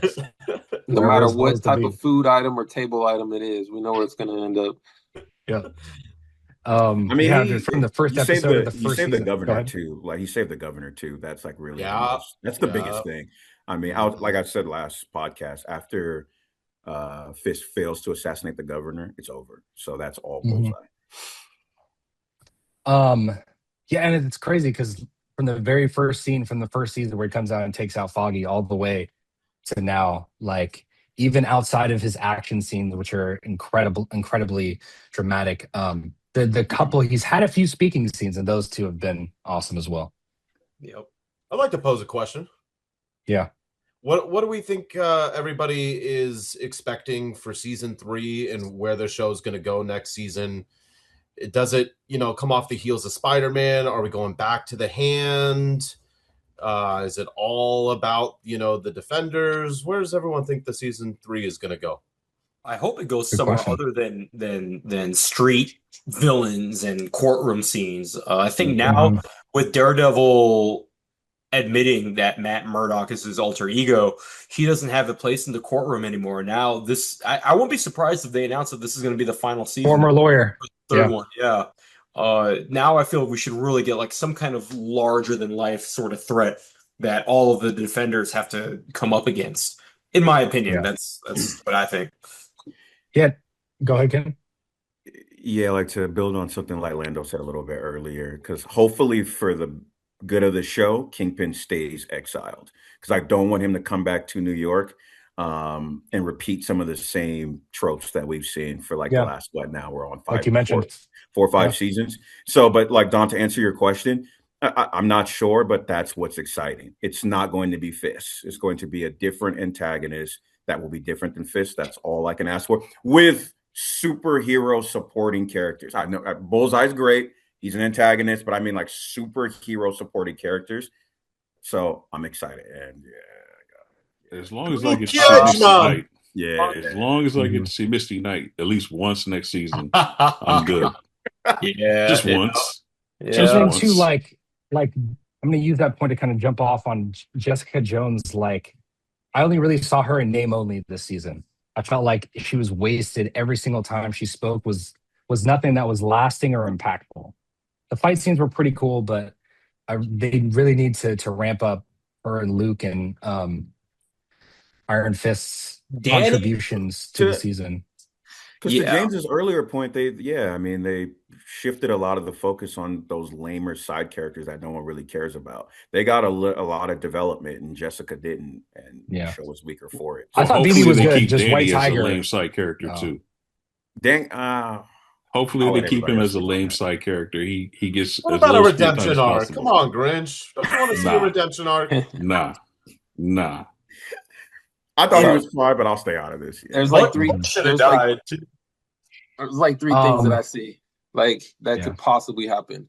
Like next season, if there is, and they go with Daredevil, then all we're gonna get is 2 or 3 episodes of him trying to get out of custody, and I don't want to see that. Nobody wants to see that. Right? I don't think he attempts to get out. I think there will be some kind of need for the government to step in to let him out. Hey, That we would need still take you, 2 you know, episodes. type of thing. And how do you incorporate the lawyer side of his personality of Matt's personality into now that he's not a lawyer? It could be him public defending himself potentially, so you I can don't still think get you those need any of courtroom that. scenes. Yeah, but that's True. I mean, fine. you're gonna be mixing it with so many different characters. Who knows if they're gonna have time for something We've like had that. the courtroom scenes already. I feel for the series. I think this Yeah, you is could like, yeah, that's fair. The Well, last courtroom scene between him and Fisk that makes a lot of sense. And I I think got they just one. made a lot of headway though with character development. Not a lot, but some character development for Jessica and Luke coming back in the Together episode series next season, right? They have to explore the daughter. They have to explore why her powers are going in and out. They have to explore him coming back into her life and them trying to like build this whole thing. So Yeah. that's the other thing which I don't want a combined, but I can definitely see them going towards a Jessica and Luke show kind of thing. they'll probably have a flashback episode next season just with like the story so far with those two, and then the episode ending with them. That story that you're talking about that we want, well, we all want to see it, yeah, I could see them having like their own episode next season. They gotta have She-Hulk be his lawyer, don't they? They have to. Please No, don't. not him and Karen Please interacting, bro. Oh, she twerks to have Cardi to. B, They have to. I love that Also, Matt has gotten around so for much the in pure MCU. drama. It's For the pure hilarious. drama. Yes. Yeah. That's Uh, hilarious. she comes in the Courtroom scenes were ass courtroom. anyways. For the courtroom scenes of her, and Karen has to be there, and they have to like look at each other That's and like funny. figure out like, yo, oh, so you know Matt That's too. funny. As Like, long as we that'll- don't have the She-Hulk writers writing the courtroom scenes. we're good. Man, have her show up and let Matt defend himself while she's still there. And once again, in name only, she's there as his attorney, but it's just him speaking. That'd be hilarious. But yeah. But do you guys prefer the public ending for Daredevil and Fisk or a private one? I actually, We can edit this in if I we don't need to. mind the public one because I feel we've had private. The fight was in episode 6. I feel they had their little private moment. You can go back to the I original. just feel like that was Netflix better. show. The fight in the apartment, they had their own private moment, and that's the thing I was trying to like harp on this show or on this season was like there was a lot of repeated. Even though they did it pretty well, there was a lot of repeated beats. I feel that we've seen before, even though it was done, like I said, fairly okay and really well for this. This is from the writer of the Punisher Netflix shows. So part of me wonders if this was the right writer to get and showrunner for this, because I don't know if that was the lens. I get it business wise why they had done that, but I wonder why they didn't get Stephen Knight to come back to do this. But that's like a behind the scenes thing. Those are the things it's probably a business decision. It's probably those are the things that I think about in terms of the creation. I mean, they would have just talked. Yeah, they would have done something that they've done 5 to 10 times now. They would have had a cool conversation, great performances. Yeah, and then we would have all moved on. Any other thoughts, guys? No, solid ending for season 2, man. All right, we appreciate your time with us. If you'd like to throw out a comment on how you feel about Daredevil season 2, how it ended, Fisk, everything, the Temu, Harley Quinn, all of it, what you feel, what you're excited for in season 3. We'd appreciate it. But with that, we will see you guys again soon. Thank you.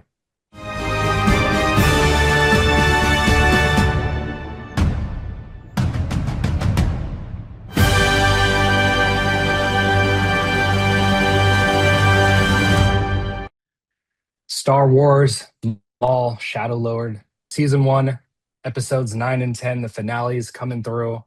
I'm your host, Jerome.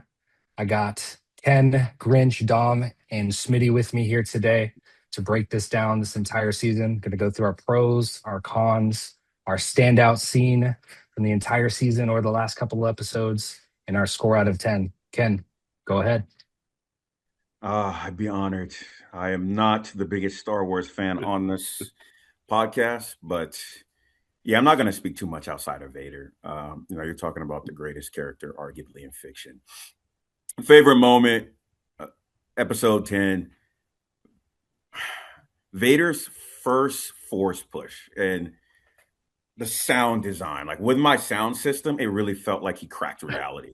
I'm not even trying to be like overly dramatic. Because like, okay, so force users, we've seen force users in this show, but his force felt endless. Like you are now dealing with a force god, a Sith Lord. Obviously, like his action scenes are unbelievable. His presence, his movements. Yes, he's mostly machine. He's disabled, but he felt like he was like 100% the force who's just puppeting this crippled body. And like he's blocking blasters with ease without like even moving or using too much of his lightsaber at all. All the other characters are doing all this extra stuff. And it's such minimal movement. It's like the manifestation of efficiency and perfection all like in one person. It's literally just like it's yeah. I mean, it's just crazy to think like Anakin lost 3/4 of his body and locked in and became arguably the greatest character in all of fiction. That's just wild to me. I mean, like I could speak on a billion different things. I don't want to like talk too much because like obviously there's a lot of people that got to go after me. But again, just it, and because again, we're talking about literally the force itself. They never like it's everything that happened.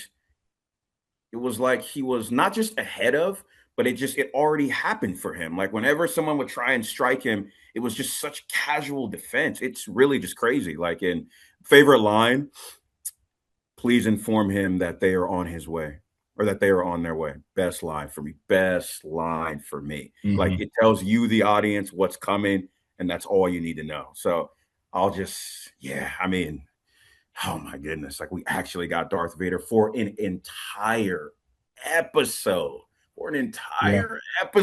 That's On May 4th. crazy. That's crazy. And then I'll just say this one thing quickly. I'm not gonna say it's a con. The first time I watched it, okay, so Maul pushes Daki, like obviously to Vader, to basically to his death. And the first time I watched it, I'm like, damn, that's pretty cutthroat. That's a backstabbing type move. That's how George described the Sith in the early days of Star Wars. I watched like this podcast. Sam's on the podcast, and he gives. I'm talking like a Matt Murdock type of defense for Maul. He says, "Okay, I as Darth Maul have tried to communicate to my teammate that hey, if you do not change up the game plan, we are all going to die. None of us are making it out of this." Okay, so they fought, Vader a few times. He's still doing the same thing. Maul's thinking, I respect it. This is a legendary Jedi. He's going to die with his morals. But can you just speed it up a little bit so at least we can survive? I can understand that. So because of that, okay, so he dies. Obviously, R.I.P. Props to him. He lasted long. He landed a shot on Vader. That's super cool. But okay, he dies. He's able to inspire something in Devin to now go harder. And now they got a shot. So I'm like, damn. All right. It's perfect for me. I have no complaints. Thank you, Sam. Thank you to Darth Vader. Thank you, everybody. That's it for me. Score? I can't give it a 10 out of 10 just because it's not. I think they executed everything they wanted to execute, but there's still just a few things that I wasn't like in love with, but they executed perfectly. So I'm only not going to give it a 10 just because it didn't have everything that was exactly catered towards me. So 9 point. Okay.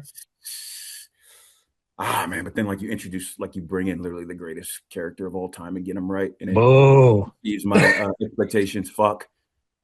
9.6. I have to be 9.6. Okay. yeah, I have to hold my honor to the high standard. 9.6. All right. Appreciate it, Ken. Dom, on to you. Yeah, what an absolutely incredible final. Talk about really, sticking the landing. Super poetic that it went down on May the 4th. Just edge of your seat stuff from the very beginning, to the very end until they got away on Dryden Boss's ship. And then you could finally, stop and take a breath. It was just crazy. Honestly, up there for me with episode 3, the movie, in terms of like some of the best lightsaber battles of all time coming out of this series, which that's huge for me. Love lightsaber battles, and I thought they were just some of the best we've ever seen in Star Wars history. Episode 9, I really enjoyed the underground cave scene with the acid pools. Yeah. When Daki starts to sense that the Inquisitors are coming, and they kind of turn around slowly and fire up their sabers, I was like, oh shit, here we go. And the Inquisitors came absolutely flying through that tunnel, like at incredible speeds. I mean, they were not playing around. And then the action just started, and it didn't stop for the rest of that episode. It was just crazy.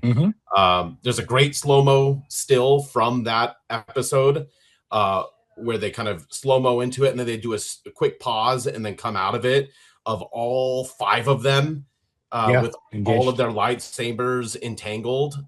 It just looks so cool. I think we're going to throw it up here, but yeah, that was a really a great shot. And I loved how Maul played being selfless there in that episode to let everyone else escape first on the little dinghy across the acid to gain kind of their trust, but most importantly, Devin's trust. I think that was a real moment for Devin to realize that, Maul wasn't who she thought he was, or as bad as Daki was making him out to be. I just thought that was a masterful moment in manipulation by Maul. Another pro from episode 9 was just the ending, when the Mandalorians kind of go into the fog to run, reconnaissance, and then they come back a little bit, and then they get dragged through the fog. And for a second, you're like, whoa, is this some kind of weird Star Wars monster? What are we dealing with here? And then Vader just steps out of the fog, and the breathing starts, and the episode ends, and you're like, oh my, I lost my shit on my couch. I was like, Vader, we did it. He's fucking here. I just lost it was unbelievable. Episode 10, Vader. I mean, how terrifying, effortless, relentless. You could just feel his power in his lightsaber strikes. Like, everybody's got to help when he is striking down his lightsaber. They need 2 people to kind of hold, Vader's lightsaber from just hammering them.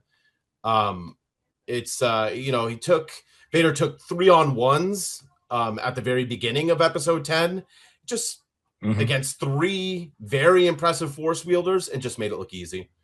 He was constantly just one step ahead of them. It anticipated their every move and had counters to everything. But also massive props to Daki, Devin, and Maul for lasting as long as they did. And 2 out of the 3 actually getting away from Vader. I mean, that's big.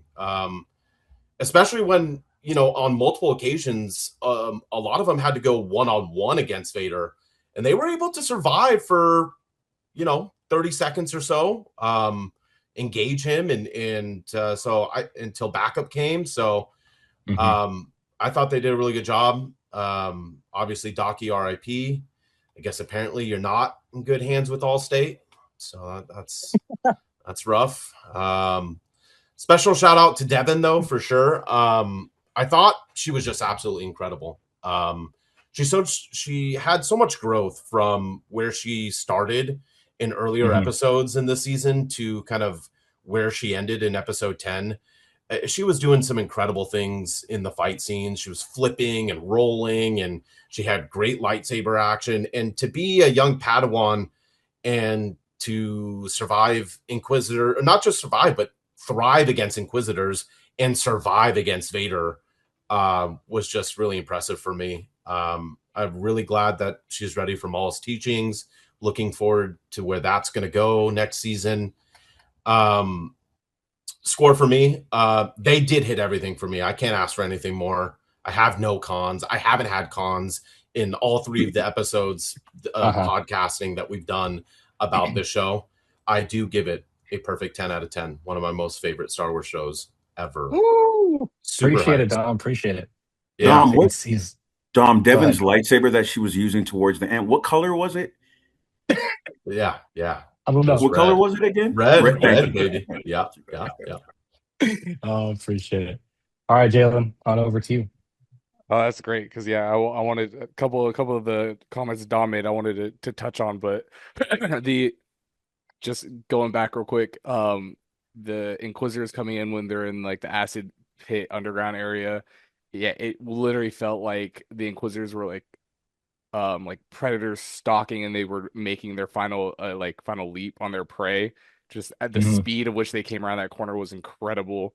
And then it was like a paralleled with Vader popping up at the end of the episode where you hear like beastly noises coming from the jungle area. So you're like, it really did feel like, oh, it's just like an animal that's I thought out they in the weren't going to woods. do it.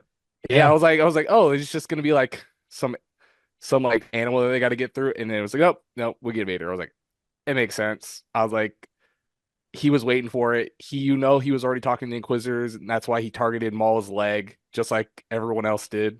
Said, hey, we know you got a weak spot, so we're gonna hit on it. Vader is not above that. And oh my God, the weight of his lightsaber just again and again. He said, I don't need to be Yeah. technical when I am going to just physically overpower anything and everything you can throw at me.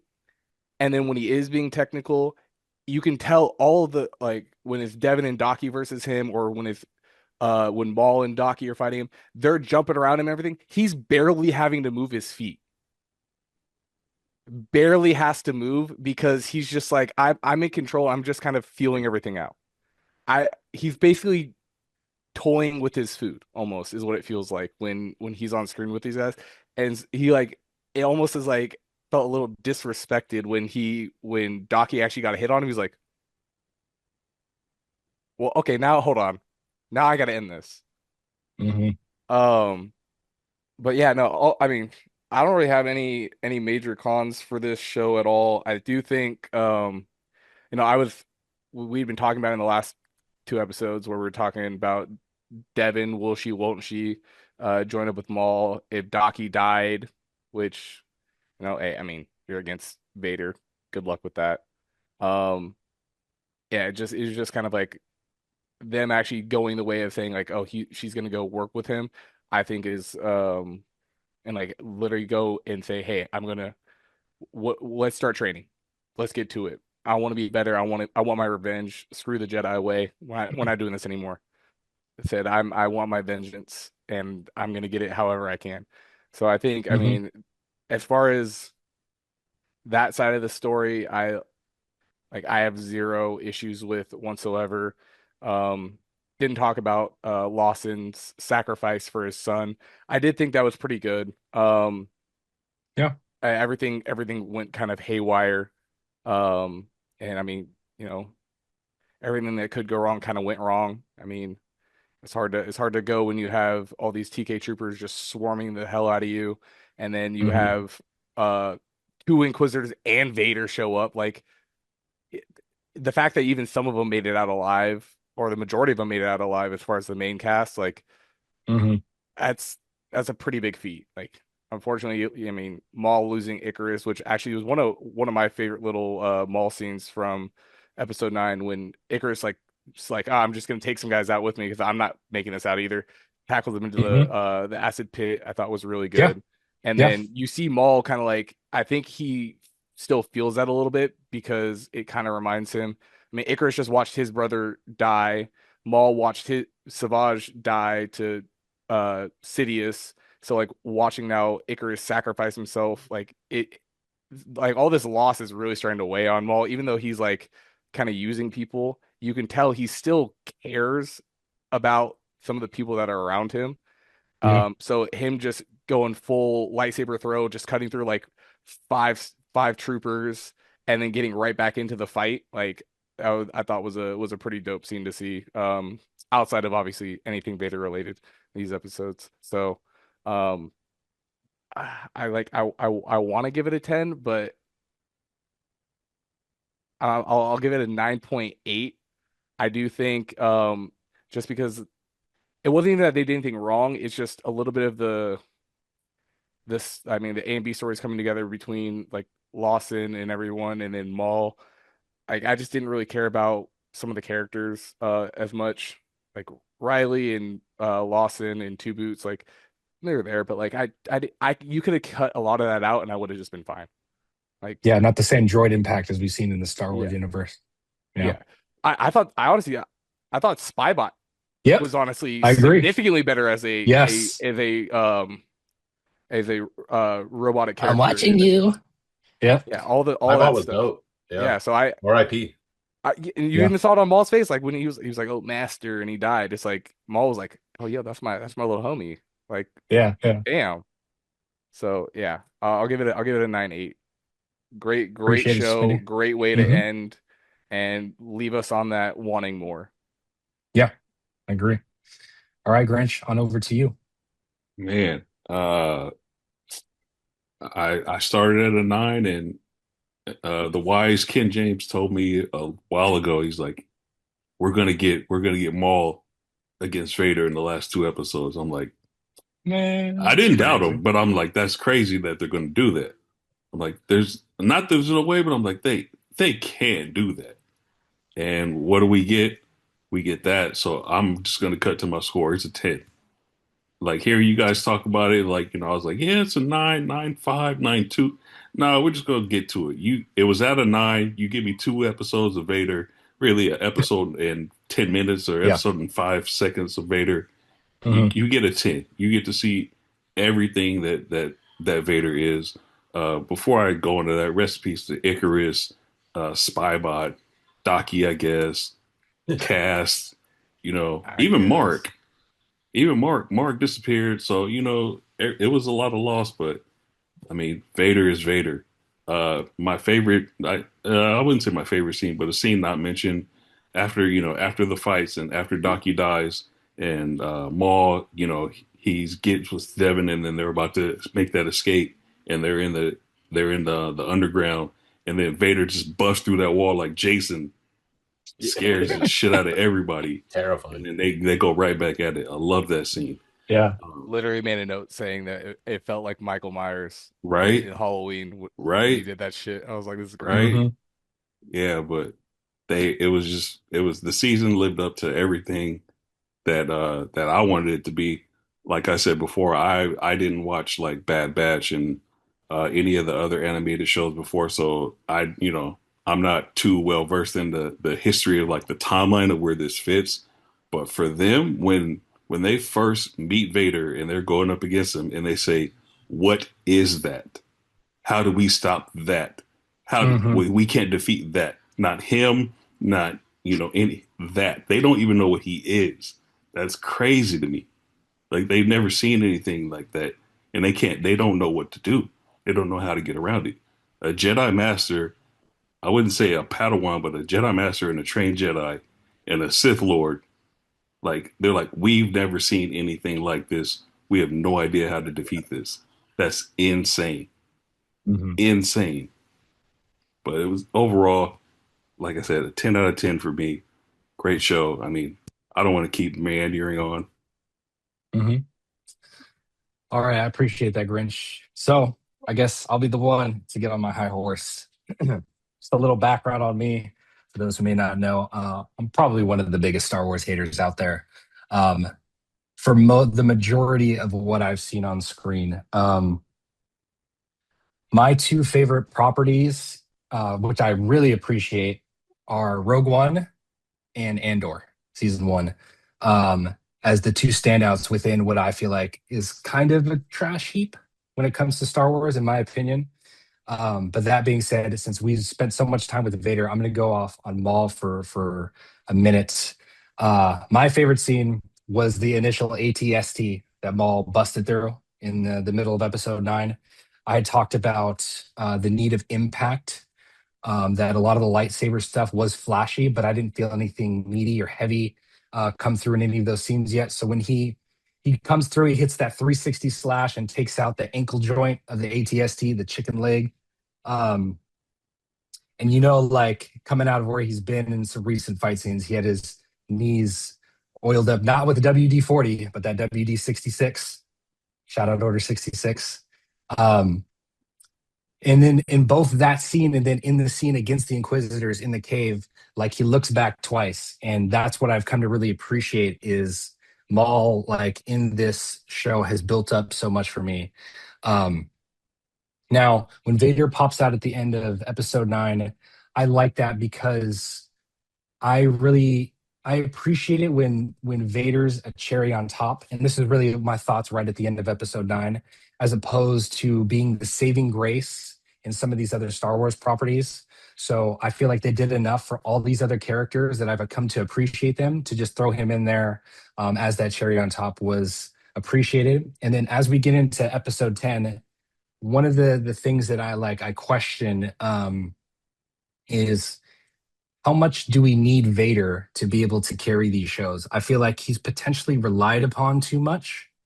Um, and one of my big things is that because he's such a heavyweight presence, to me, like I really want to challenge all the viewers when it comes to when he comes on screen that just him being there is not enough.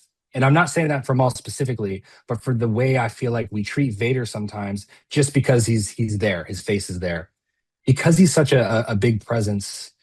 I feel like then his scenes, if you decide to give him screen time, need to live up to the hype that is the aura that he casts over almost all of pop culture and all of fiction.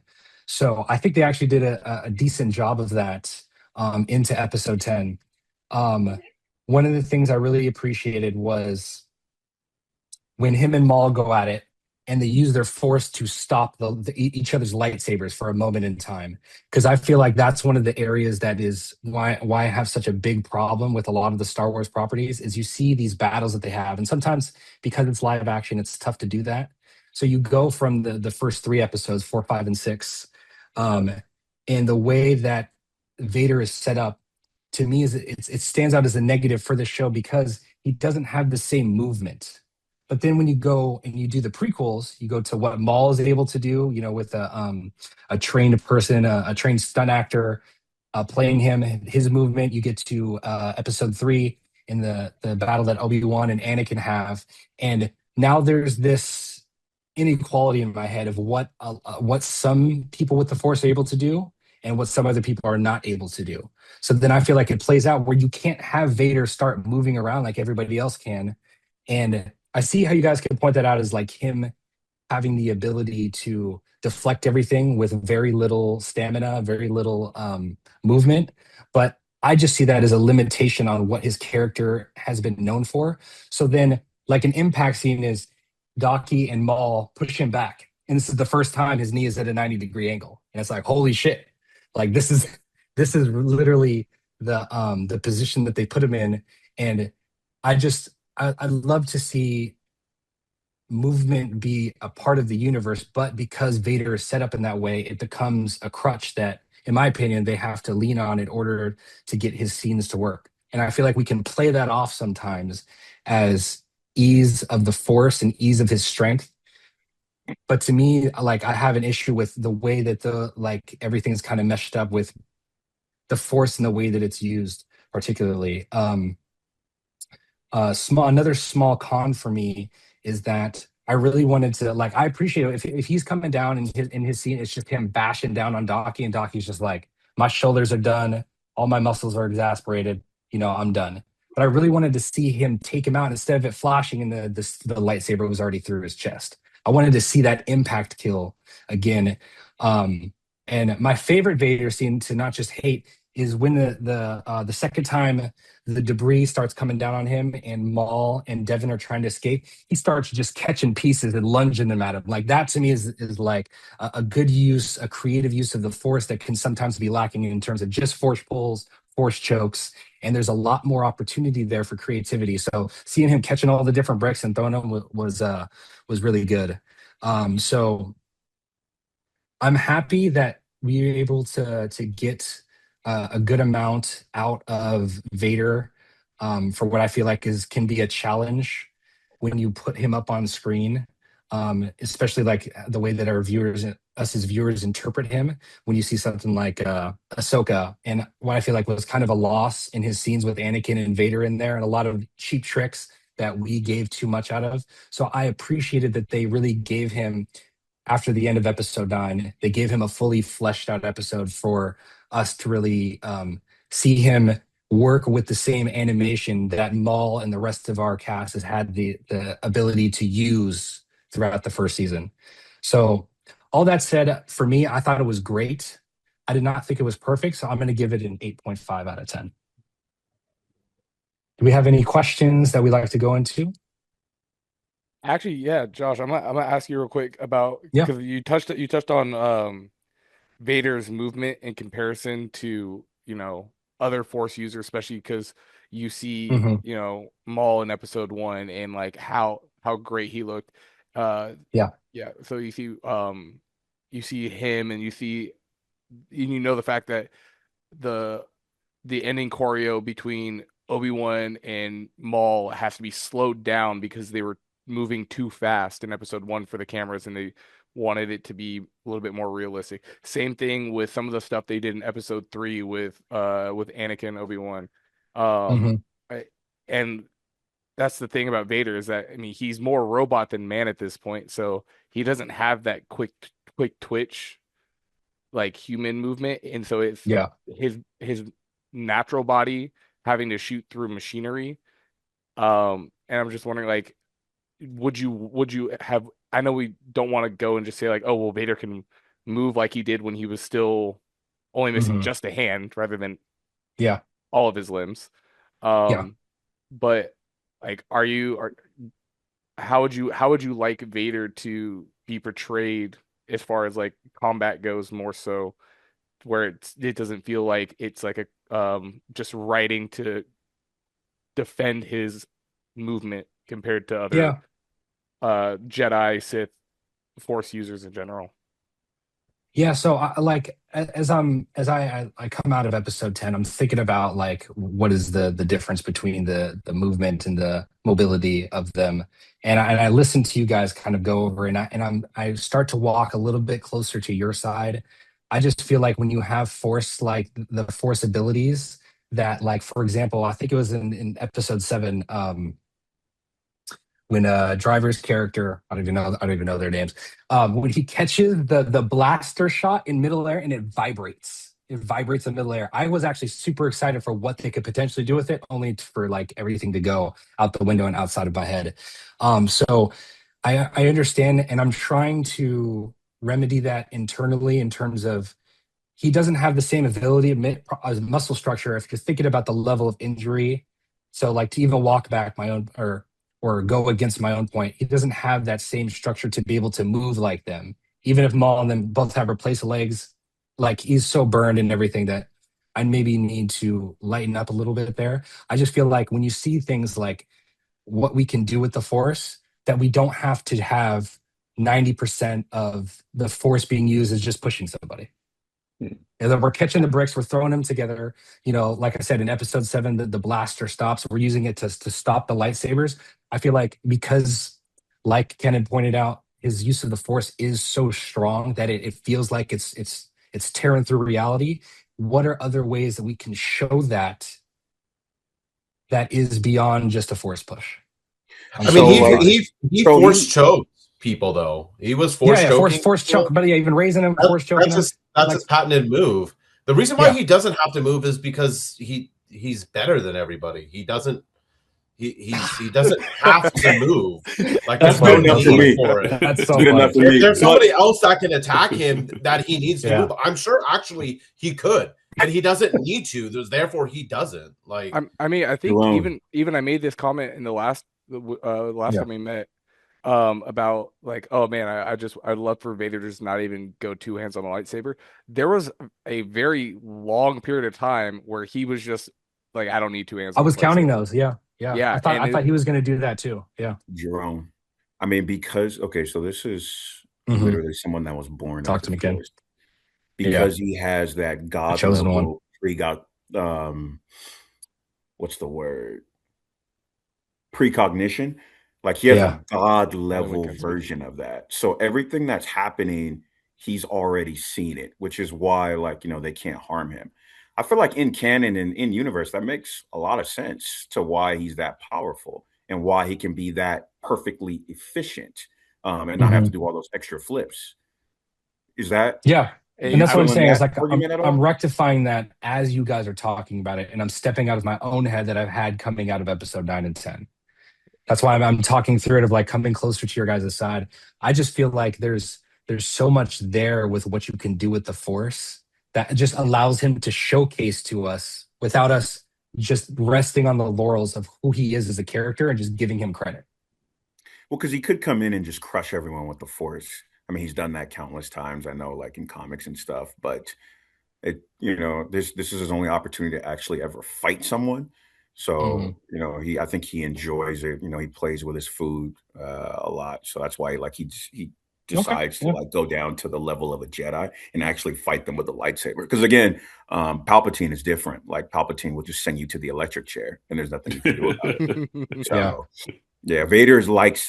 I think really, is more entertained by doing that type of stuff, like actually fighting with Hmm. the Jedi. did you say that Vader was your official ending opinion that Vader was a crutch that the series leaned on to be I great? feel no. I'm saying that that's happened a lot in something like Ahsoka, where he comes in and I feel like that did disservice to his character. So I was at the end of episode 9, I was like, okay, he's there. What did they do in episode 10? And I feel like they did a good job of living up closer to his character in his scenes. So it's not just Vader's there, everybody gets hyped because he's there, and he does nothing. Or he does negative things. Like I felt like he did potentially in Ahsoka with the flashbacks and Anakin. Like the writing in there, the dialogue, him like flashing as Vader and like the mist like was nothing. Was like it made me pissed off to see like our ability to just give him credit for showing up. So I was worried with that with this one, but I felt like they did a good job. But I'm asking the question, can we live without him? In Well, this Do we series, here's my thought go on it. ahead, My Graham? thought process Yep. is when you see him when he's used correctly, Yes.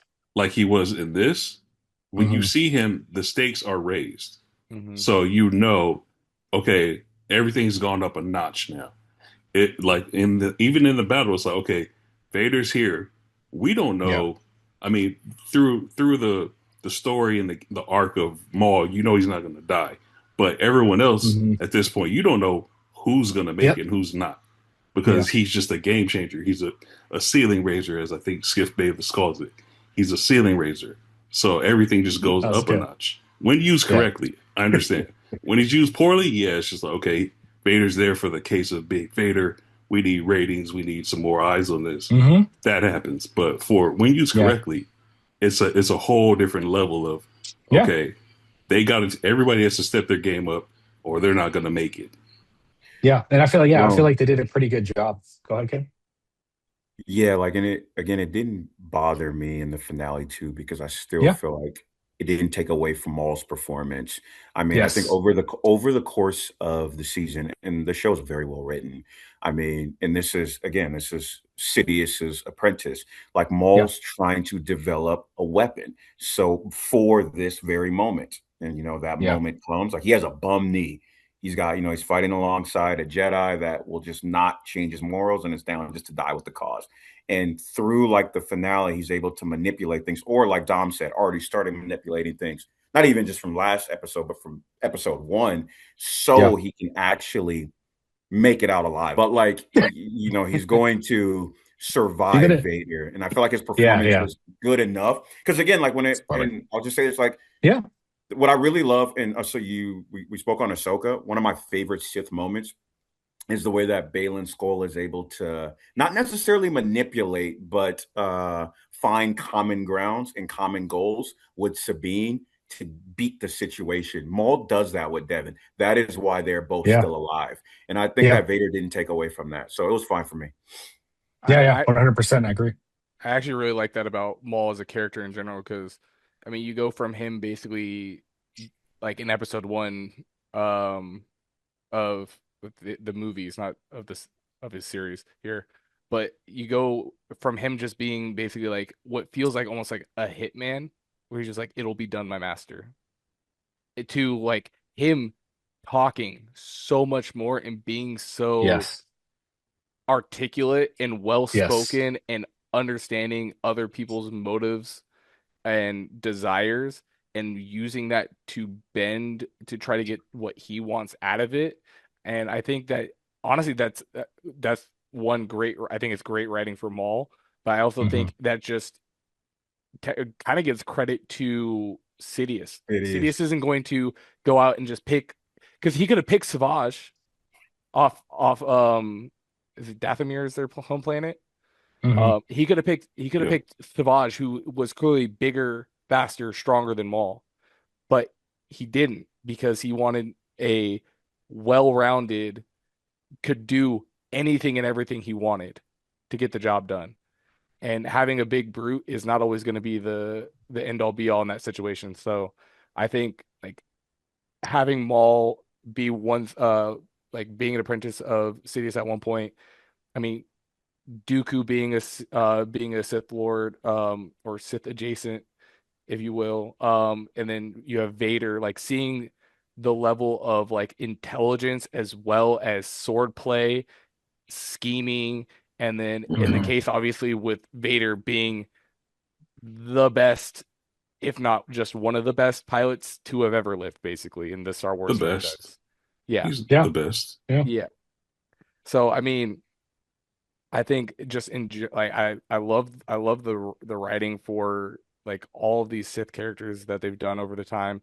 And honestly, the only time I've ever really felt like a disservice to Vader as a character, where I was kind of like I've seen better, would be Ahsoka, because I feel like Vader doesn't need a lot of screen time. He really doesn't, because of how, like what Grinch was saying, how impactful he can be when he shows up. The stakes jump exponentially when he shows up. And I think bringing him in this situation, and even I don't think Maul ever felt like he was going to be able to like be like, okay, I'm gonna kill both the Inquisitors. I'm gonna get rid of whatever the hell this thing is. Because I mean, his interaction was like, what are you? Like he really had no idea. And it's like, it's not like he hasn't seen Anakin before. But because even through the Force, he's just such a different being from any time Maul has ever seen Anakin in the past, that he's like, this is a whole new creature. This is something unheard of. Like even as far as being around cities and being around the Sith, he's like, I don't know what the hell this is, because this is not an Inquisitor. This is not Sidious. This is some other entity that is above so much else. And I really appreciate that. And yeah, I think we got the answer of as to why he's so terrified of him in all the other animated series too. I think episode 10 fully answered that, which is great. And again, like another positive from Maul, like to Jalen's point, as he starts to piece together who is actually behind there. To Jalen's point, the first time you confront him, it's like, this is a monster. I don't even know like what we're looking at. But then when they get to essentially, the first break, I think that's when he had put it together. Like, this is this is someone that, was a Jedi. Please change up your fighting style so we can all live. And he didn't. And that's so, and the people that changed up their fighting style lived, and the people that didn't didn't. Jedi is all about sacrifice. Just sacrifice it a little bit quicker. Idiot. Jedis are idiots. I have a question. Mm-hmm. What's up, Trish? Because like I haven't watched like Clone Wars and all that and the other shows. Um, is she really that special, or is Maul just looking for he's just looking for a good apprentice to help him take on Sidious? Because to me, she's not coming off as like a chosen one or something extremely different than any other Padawan that we've seen in Star Wars. Yeah, because he's incurring not incurring, but he's picking from not the garbage bin, but he's having to go over leftovers that are being The snagged by the two sides that we have in the the Sith and value the bin, the Jedi. extra value bin. Yes, the Yeah, value, extra I value bin. also see why he's not going after like he didn't go after Daki. He's a Jedi Master. He was indoctrinated in the Jedi Order. Like he's been there. He's on the older side, so God knows how old Daki is in this show and how long he's been a Jedi Master. Um, but it's the same thing I mentioned because I don't Devin's not in uh the Clone Wars at least as far as I can remember. Yeah. She's not. But it's the same thing he did with Ahsoka in the Clone Wars, where it's those people who are kind of like not with the Jedi Order specifically. They're kind of like they are, but they have a little bit of waver to them, where Mm-hmm. they're kind of in that gray area, that almost like a gray Jedi situation would be, where you could flip them with the right encouragement. And I think that's why he sees it in Devin. He sees that she's got some good potential, and Maul knows he can't beat Sidious alone. So he's like, I'm going to recruit anyone that has an inkling of ability that I can train, who can then go against a Sidious and like at least attempt, because at this point, yeah, it's slim pickings, like you said, extra value bin. Like He- how many active Force users are out in the world that aren't either Inquisitors, Jedi on the run who are saying absolutely not, I'm not being involved in this at all. I just want to go live on my moisture farm and hang out and whatever. It's or they're dead. Like that. There's no real like, and like the force count is down so much in the world because of, you know, Order 66 and Anakin just saying, "Hey, all these younglings got to go" in episode 3. So like you took out the vast majority of all force sensitive children, and if you don't have that, you kind of lose a lot of force users in the world or in the galaxy. So Does Devin and Ahsoka kind of like mirror each other? One kind of slightly leans good Jedi, the other one kind of slightly leans towards the Sith. I Is wouldn't that what I I'm picking wouldn't up on? I wouldn't really. I'm just saying it because Maul tried to mirror Now, both of them. Yeah, yeah, yeah. I think that's really kind of where their parallels end.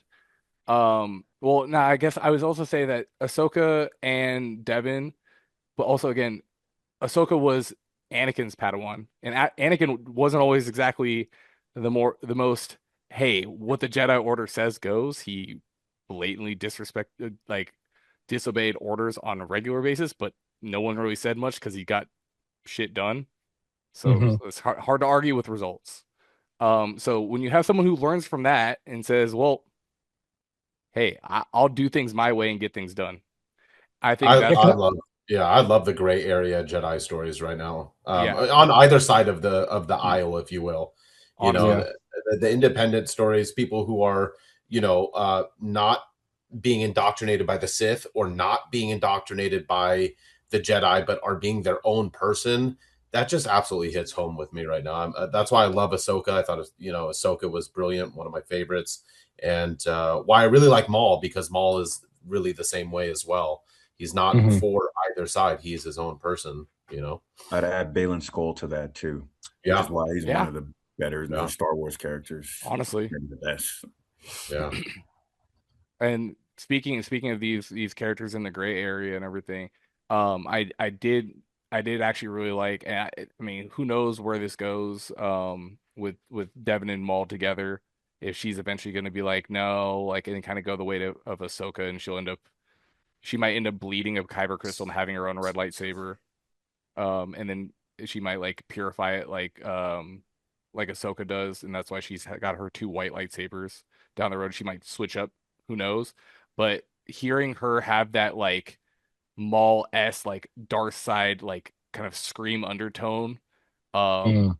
when like she's Yeah. just in full rage mode, I thought was such a nice auditory touch to it because it's kind of gives me the same vibes as when Anakin is falling to the dark side and his eyes are changing colors and you get that darker tone to his voice than what you've seen for the past few movies with him, and then also in the Clone Wars animated series. So just like seeing that difference, I think is just it was such a great touch, and I was like, I honestly did not think they were gonna do it, and I'm actually really happy that they went that route.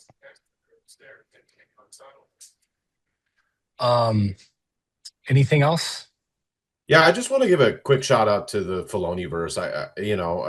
People can say what they want about what's happening right now with Star Wars on Disney Plus, and people can clown on Boba Fett. I thought it was fine. It was good, but everything that Filoni's doing right now at Star Wars on Disney Plus has just been absolutely slapping. Andor, Mandalorian's been good. Ahsoka's unbelievable.